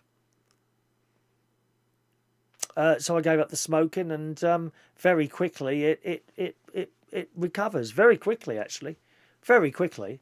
And I think in a certain number of years, after a certain number of years, you then have the same chance as someone who's not smoked of having like heart attack or one of the various terrible things of cancer or something like that. But yeah, good on you, Mandy. Good on you, Mandy. Evening to Shania. Sorry I'm late. I've taken over our rosary group for 5 days this evening, so I've been busy and nervous. All went well. Of course it went well, Shania. It's not like you have to learn new words, is it, my love? You know. It'd be different if you had to learn new words each day. Hail Mary, full of grace, the Lord is with thee. Blessed art thou among women, and blessed with Jesus, Holy Mary, Mother of God, pray for us sinners now and at the hour of our death. Amen. Move along a bead. Hail Mary. Yeah, fantastic. Good on you, Shania. Good on you. You missed my little story earlier, didn't you? Yes, you missed my little story earlier. I dreamt that I was in a Catholic church. Okay? I was a Catholic priest. Okay? And there was me and 2 mates. Well, I was with one of the mates, as in a couple, right? Okay? There's a Catholic congregation, including my family, in the church. And there was a curtain. But the curtain wasn't pulled. I don't know why there was a curtain there, because it wasn't pulled across. And during the service, we were on the altar. The 3 of us were on the altar for some reason. And the service was going on, and then the priest come over to us and says, is it you 2 Jewish boys who want the blessing?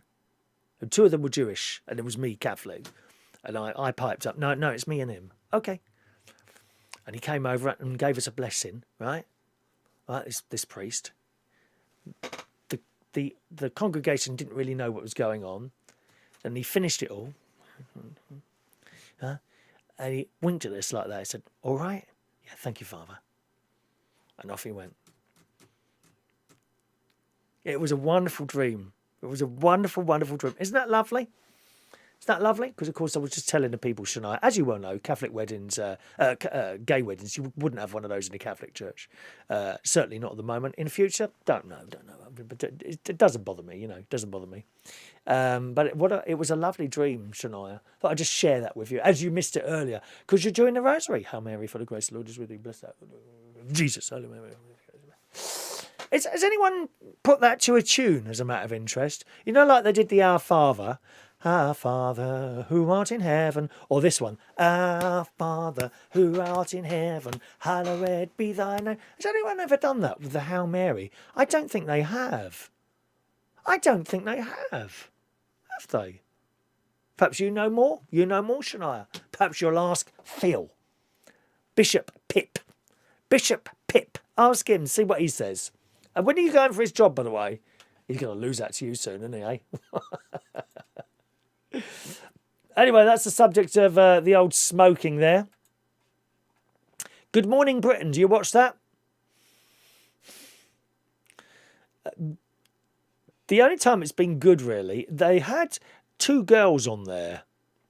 They were quite good. And last week they had Bill Turnbull on there. And I thought he was all right. They've got this bloke on there at the moment. I don't know what his name is.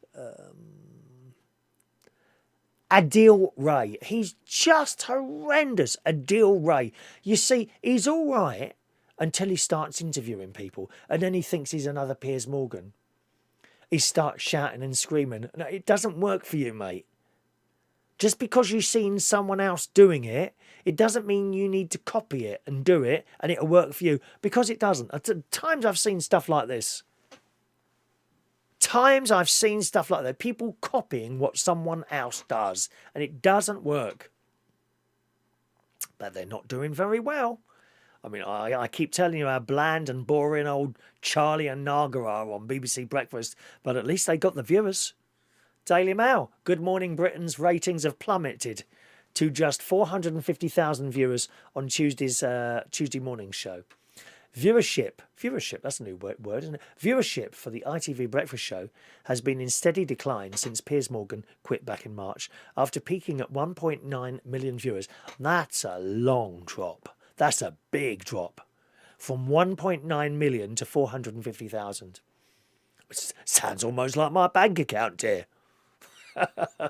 After peaking at 1.9 million viewers days before he left the show. It's because there's no entertainment. It's not funny. The only bloke who's funny on there is that Andy Peters, and he just gets a bit annoying after a while doing the competitions. Hello, everyone, and welcome. He was doing some of it from his garage, wasn't he, at one point? Andy Peters from the broom cupboard. He's all right, just a bit annoying. It comes after Piers himself claimed ITV bosses have been in touch asking him to return to the show after he sensationally quit following his comments about Meghan Markle and subsequent on-street clash with co-star Alex Beresford. Now, people say about this Alex Beresford bloke that, you know, he shouldn't have opinion. He's a weatherman. But he was sitting there at the desk and Piers spoke to him. So why not have the opinion? I do get that. You know, why shouldn't he have his opinion? Well, don't ask him then. If he's just there to do the weather, let him just do the weather. But no, you asked him, didn't you? I don't think did he interrupt? I might be wrong with that. I don't know. Maybe he interrupted, in which case, why are you interrupting? But if he's sitting there on the panel, perhaps that's what he's supposed to do. You wouldn't expect Carol Kirkwood, the only reason to watch BBC Breakfast is Carol Kirkwood, okay? She's always smiling, except for one occasion when the weather was going to be a bit worrying with a storm or something. She did look worried that day. I always remember that. Last year sometime that was. But she don't comment on what's going on and what have you. But he did. Anyway, Tuesday's GMB was hosted by Adil Ray, who I can certainly leave him. He just... No. And Susanna Reid. But that's not Susanna Reid in a photo I'm looking at. With a small number of viewers watching following the May Bank holiday. 450,000 viewers. I mean, we've got more here. I'm sure we got more here. Tuned into the programme, one of the lowest figures in the show's 7-year history, and a far cry from the heyday when Piers was on the panel. And they've got like a little map thing here. Not a map, what's it called? A graph. They've got a graph here, look. And if I tell you... Okay, BBC Breakfast is orange. And ITV is blue. So you can see that, I think, and I made a big thing of it, to be honest. On Tuesday, the 10th of March, ITV Breakfast got more viewers than BBC Breakfast Time. But look, one day. But now, here we are now, this end. Look, 1.5 million compared to 896,000 there. It's not looking good for them.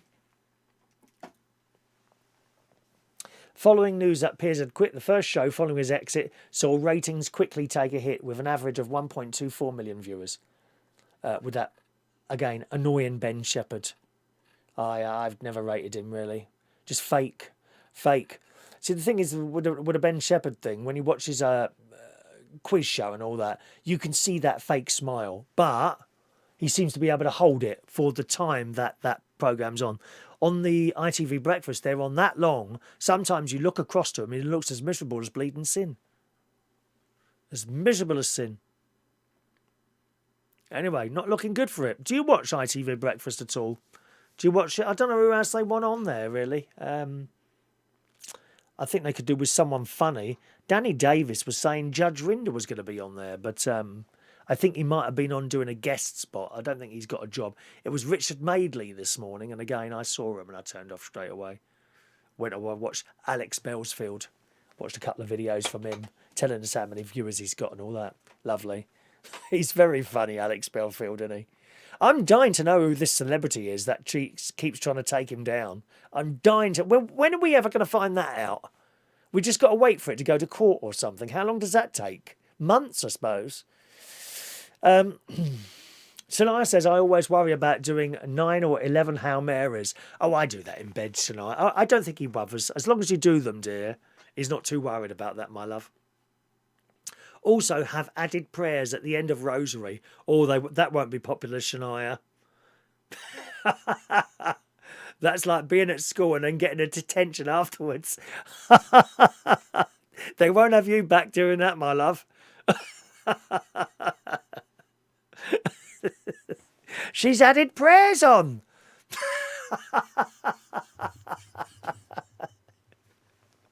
Oh dear.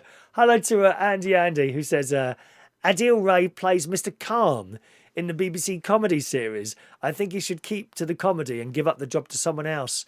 I've heard Danny Baker is taking over from Piers Morgan full time from August. There's all sorts of stories going on about that, actually, funnily enough.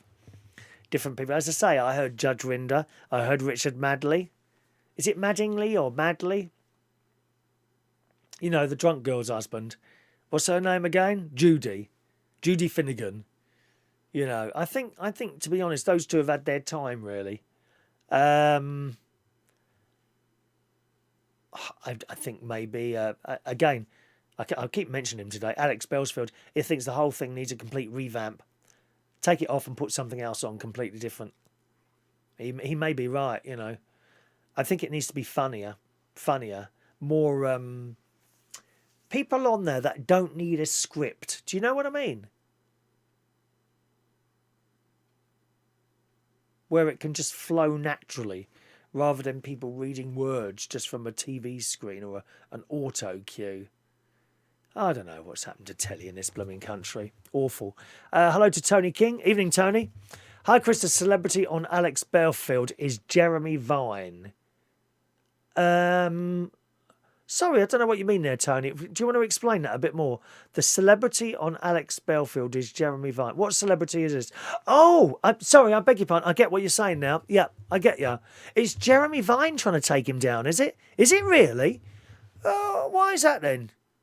What's he done, Jeremy Vine, to him? He's done... I don't know. Well, that's something we didn't know. Thanks very much for telling me that, Tony. Has he actually mentioned that on there or not? I for some reason, I thought it might be Gary Lineker. You know, in between eating all those crisps. How comes Gary Lineker can have all those Walker's crisps and yet not putting any weight? How's he do that? Thanks very much, Tony. Appreciate that. Shania says, I wasn't the one that added the prayers at the end. The lady who normally does it, Dad. Well, make yourself more popular and take them off, Shania. I think you should stick a hymn on the end. Take off the prayers and put a hymn. We do like a bit of music at church, my love. Andy says, Big Breakfast needs to take over. Used to love that show. Yes, it was full of fun. Give us something fun in the morning. Please. Something fun. Dare I say it? Something like what I do on the radio in the morning. I try and make that as fun as possible. Fun. We want to smile. We want to be happy in the morning. We don't... I keep saying this, and this is no respect to anyone with any sort of disability, but we don't want to see people on there who've lost arms and eyes and this, that and the other. They can't do this, they can't do that, and then the next bloke comes along, oh, he's raising money for charity, that child's doing this. It's the same every blooming morning. There's no fun. Put some fun on the telly in the morning, please. Eh? Sherry says I'll watch GMB again if it's Bradley Walsh or Chris Reardon replacing Piers. Chris Reardon. Who's he? No one knows. No one knows who I am. I had a little bright spark in January last year and then it died out again. Oh, Sherry, you are lovely. Shania says, we do have singing between the decades. Thankfully, I didn't do that, but... Do you play along with your violin to the singing? Something like that. Anyway, that's Good Morning Britain. I go along the sort of same thoughts as old Alex Belsfield, really. I think, yeah, time to take it off and do something completely different, maybe. Shame about Susanna Reid, but there you go, my darling. You took the risk. You left the BBC and took the money, didn't you, darling? Never mind. That's how it goes. Fit fellas. Who's looking for fit fellas? Not Daniel. But Daniel, maybe this could work for you, Daniel. You're obviously looking for fit girls, aren't you? Fit girls. Oh, hang on a minute. Dan Woodhouse's girl.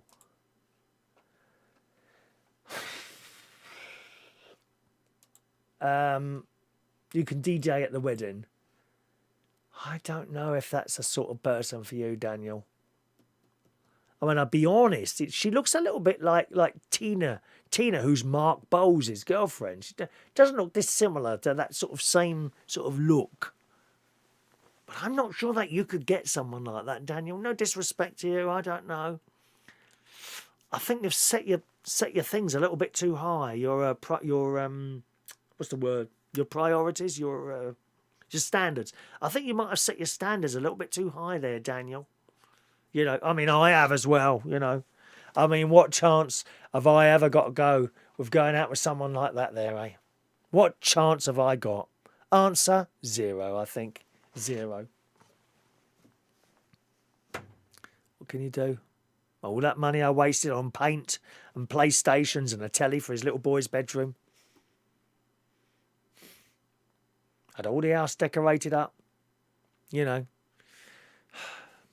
I think you're making the same mistake as me. We're setting our standards too high. You know, I think really, Daniel, I'm thinking for you, maybe someone like Gloria Honeyford, to be honest. She could help you.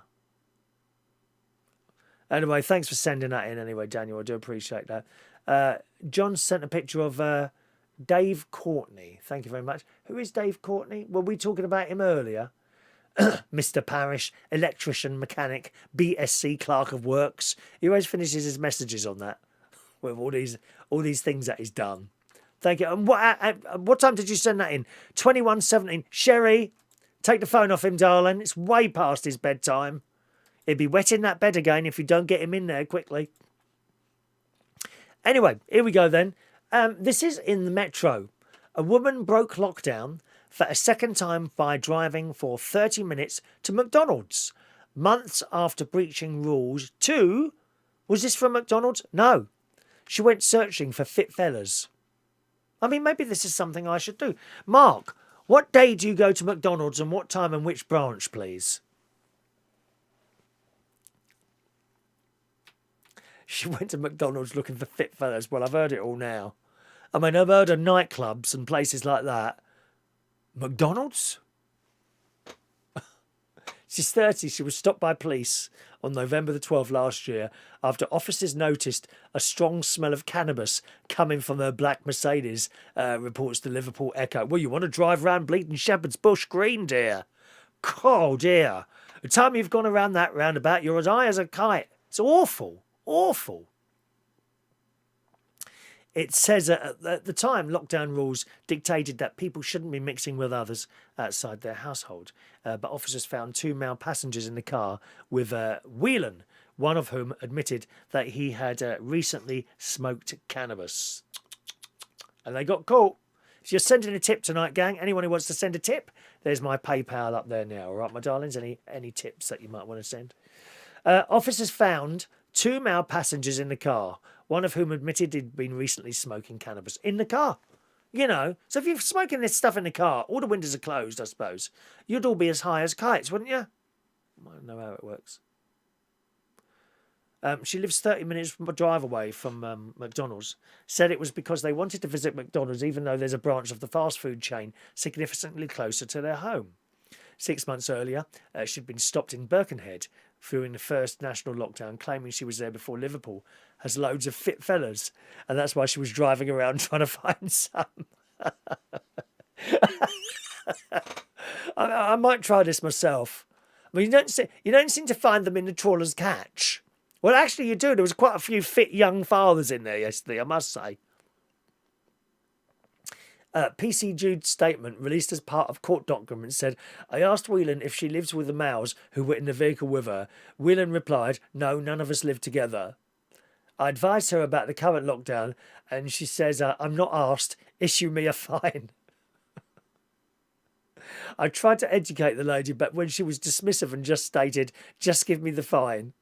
The trip ended up to McDonald's, costing her more than £2,000 in fines.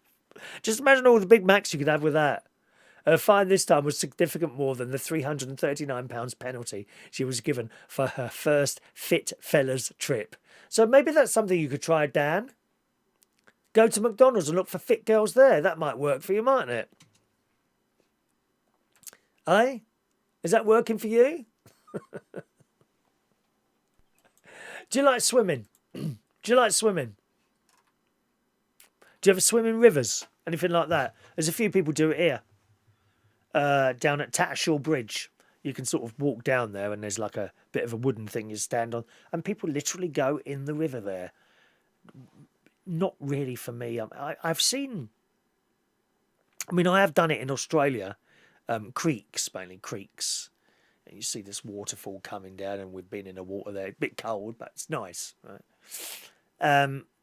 But I've seen YouTube videos of people who have gone to hospital with great pains in various places where they've got holes, front part for men, back parts, ears, nose. They go in the hospital with this great pain and they pull out this great big long worm from whichever hole it's climbed into. Of course, it didn't look like that when it climbed in. It's climbed in when they've been in like water. I'm not so sure about this country, but certainly in other countries, these things have climbed inside and grown.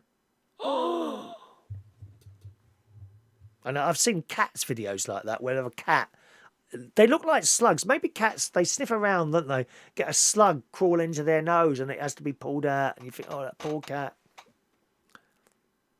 Well, the Daily Mail has reported, if you were looking forward to a spot of sea bathing or wild swimming, does anyone do wild swimming? Have you done that? In Britain's waters this summer, perhaps it's time to think again. The UK's bathing water quality is rated amongst the worst on the continent, with just 110 coastal and inland sites judged as excellent in the latest data from Europe's environmental watchdog. So it's filthy. Our waters are dirty. Shame, really, isn't it? The other thing, of course, the people going in the river up at Tattershall, it worries me what's on the floor. Because you get rubbish in river floors and things growing. And that river up there must be clean. It's teeming with fish. You can see the fish in there.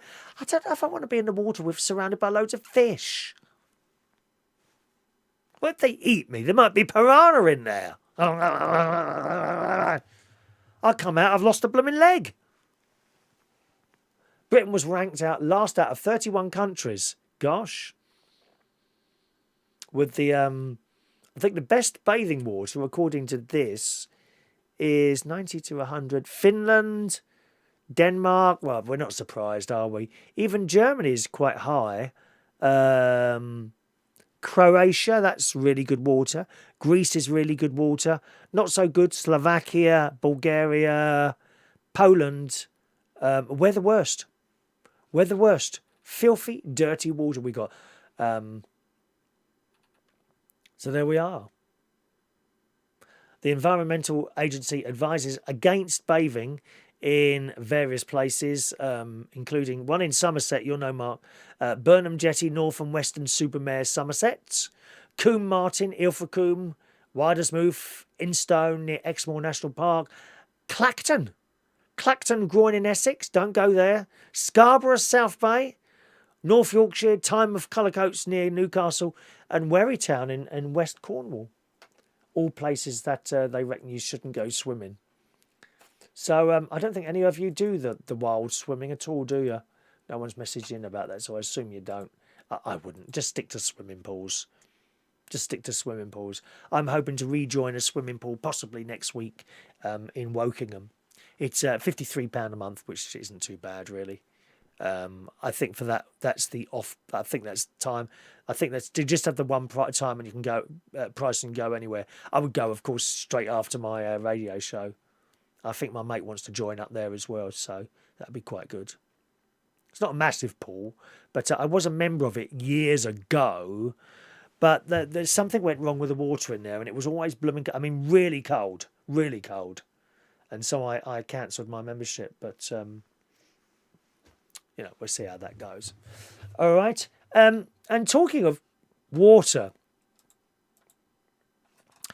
we often talk about litter on this programme. I've got a thing about litter. I go around picking it up. I got another carrier bag today going that way instead of that way. Wasn't too bad, to be honest. But beaches as well. I mean, Skegness last night, to be honest, it wasn't as bad as I've seen it before, but you could clearly see litter on the beach.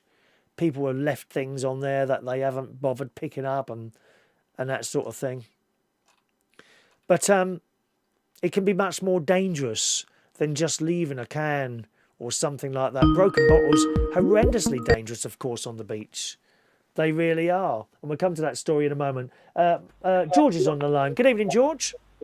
Good evening, Chris. Evening, George. You always call in so late, George. Why is that?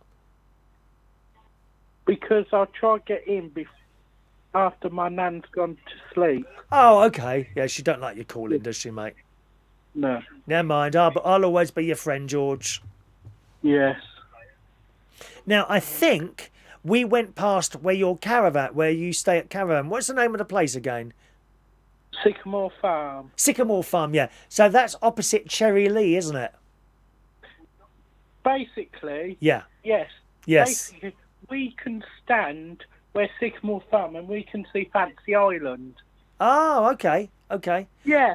So we went past that last night. It was my sister, actually. Was it my sister? No, it wasn't. It was my nephew's wife. She was driving. Yeah. She said, that's where George stays over there. Oh, right. Okay. Yeah, it looks quite nice. It's on the main road, isn't it? Yeah. There's so many caravan sites down there, isn't there, on that main Skegness Road? Loads of them. It's not your caravan, though, is it, George? No, No. you had to book the caravan. Yes, I get it. You see... We're not going down this year. Oh, why is that then? Because COVID, we won't know who's been in the caravan. Oh, okay. Well, I would imagine they do a pretty good job of cleansing it. When we went to Haven Holidays a few weeks ago, when you get there, all the door is sealed with like a label, saying this has been professionally cleaned or whatever like that. If the seal is broken, please come to reception. So we knew it was all clean. Plus, I took some spray as well and gave everything a quick spray. Yeah. It's not that, it's the plates and cups and stuff like that. You don't know who's used it. Well, yeah, I mean, it would all have been washed, but if you don't want to go, you feel a little bit thing, then that's fair comment. That's fair comment, my love. Yeah. I want to go, but my pap can't drive down there, and we're not quite sure if my nan can drive down there. All right. What car has he got? Yeah. He's got a Vauxhall. What, Vectra or something like that? Or don't know? It's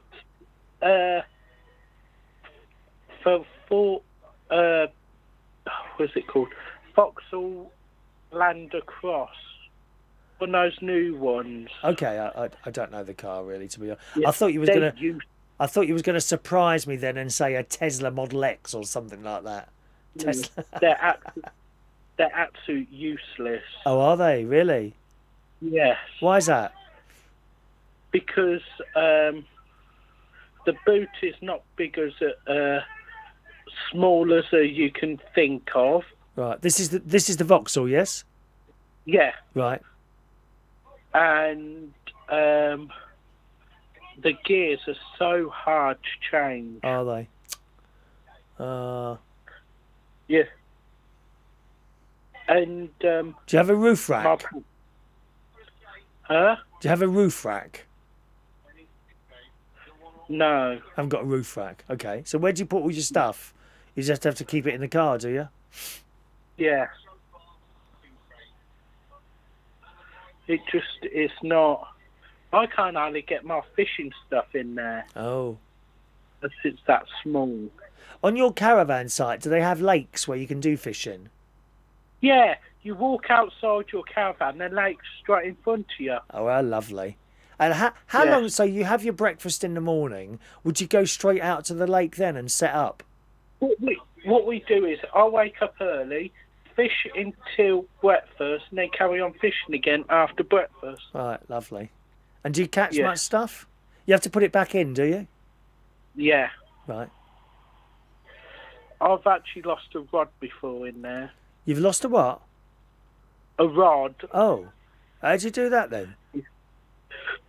What happened was, I put it down, I was sorting something out, looked up and it gone. Oh. Do you think a fish might have dragged it in? Yeah, a fish did drag it in. What have you got in there? Bleeding sharks or something? But oh, George. Lily was fishing. Yeah, well, it was lucky she weren't dragged in as well then. She's only a little girl. Yeah. Was she 9? 8 or 9? 9. How funny Or is that? she 8? Was she? But anyway, she was fishing and she caught my rod. Right. Yeah. Oh, So dear. I got my rod back. When are you seeing her again? Tell her I said hello. She's here at the moment, but she's asleep. Oh, is she? Okay. She got her own Yeah. room, is she? No, she sleeps with my nan. Okay. Oh, that's Yeah. nice, isn't it? My sister used to sleep with her nan. Yeah. Yeah. My sister used to sleep with her nan. Oh, that's nice. Yeah. I'd love to go back to Skegness. Would you? Well, maybe next year then. Will you be having Yeah. any little trips this year anywhere? Sort of for the day or something? Well, I will be doing fishing and archery more Right. this year. Hopefully next year I'll bump into you. Yes, you never know. You never know. We're in the No. trawler's catch.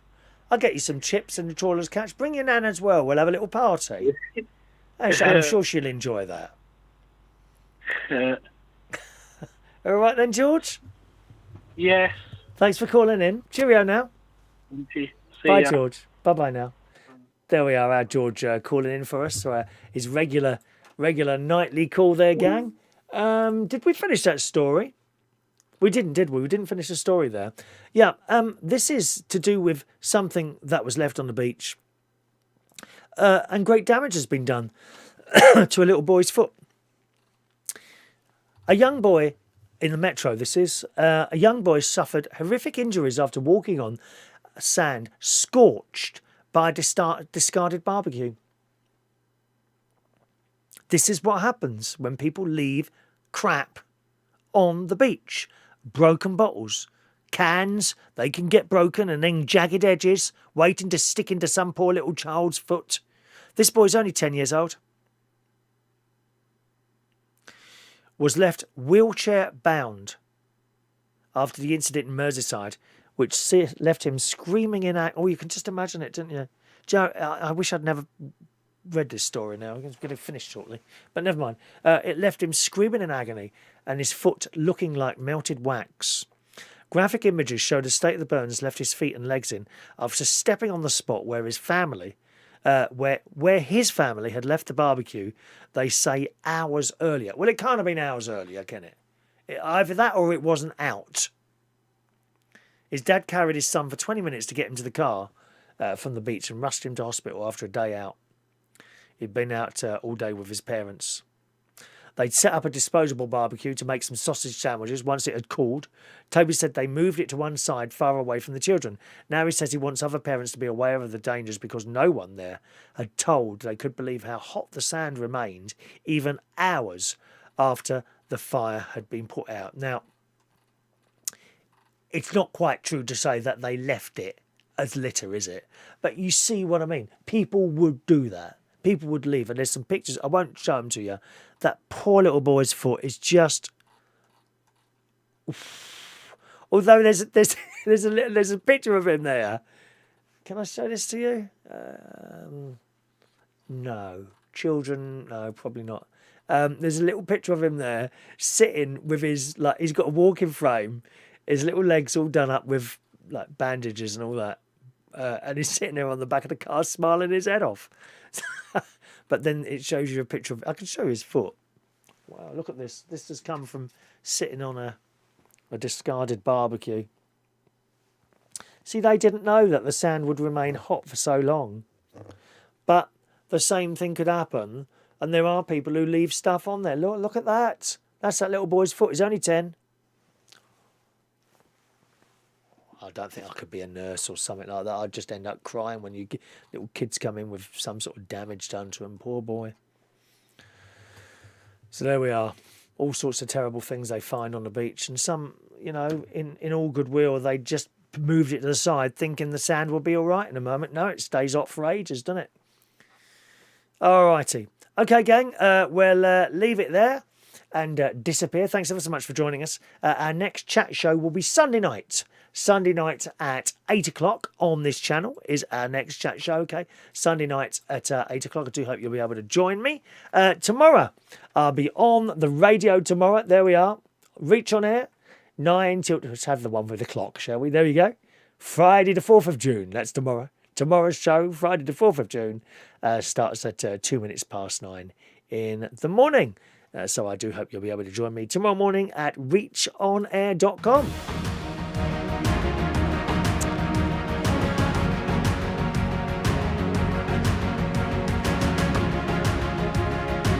Time to disappear. Thanks for watching and listening, and I'll see you again very soon.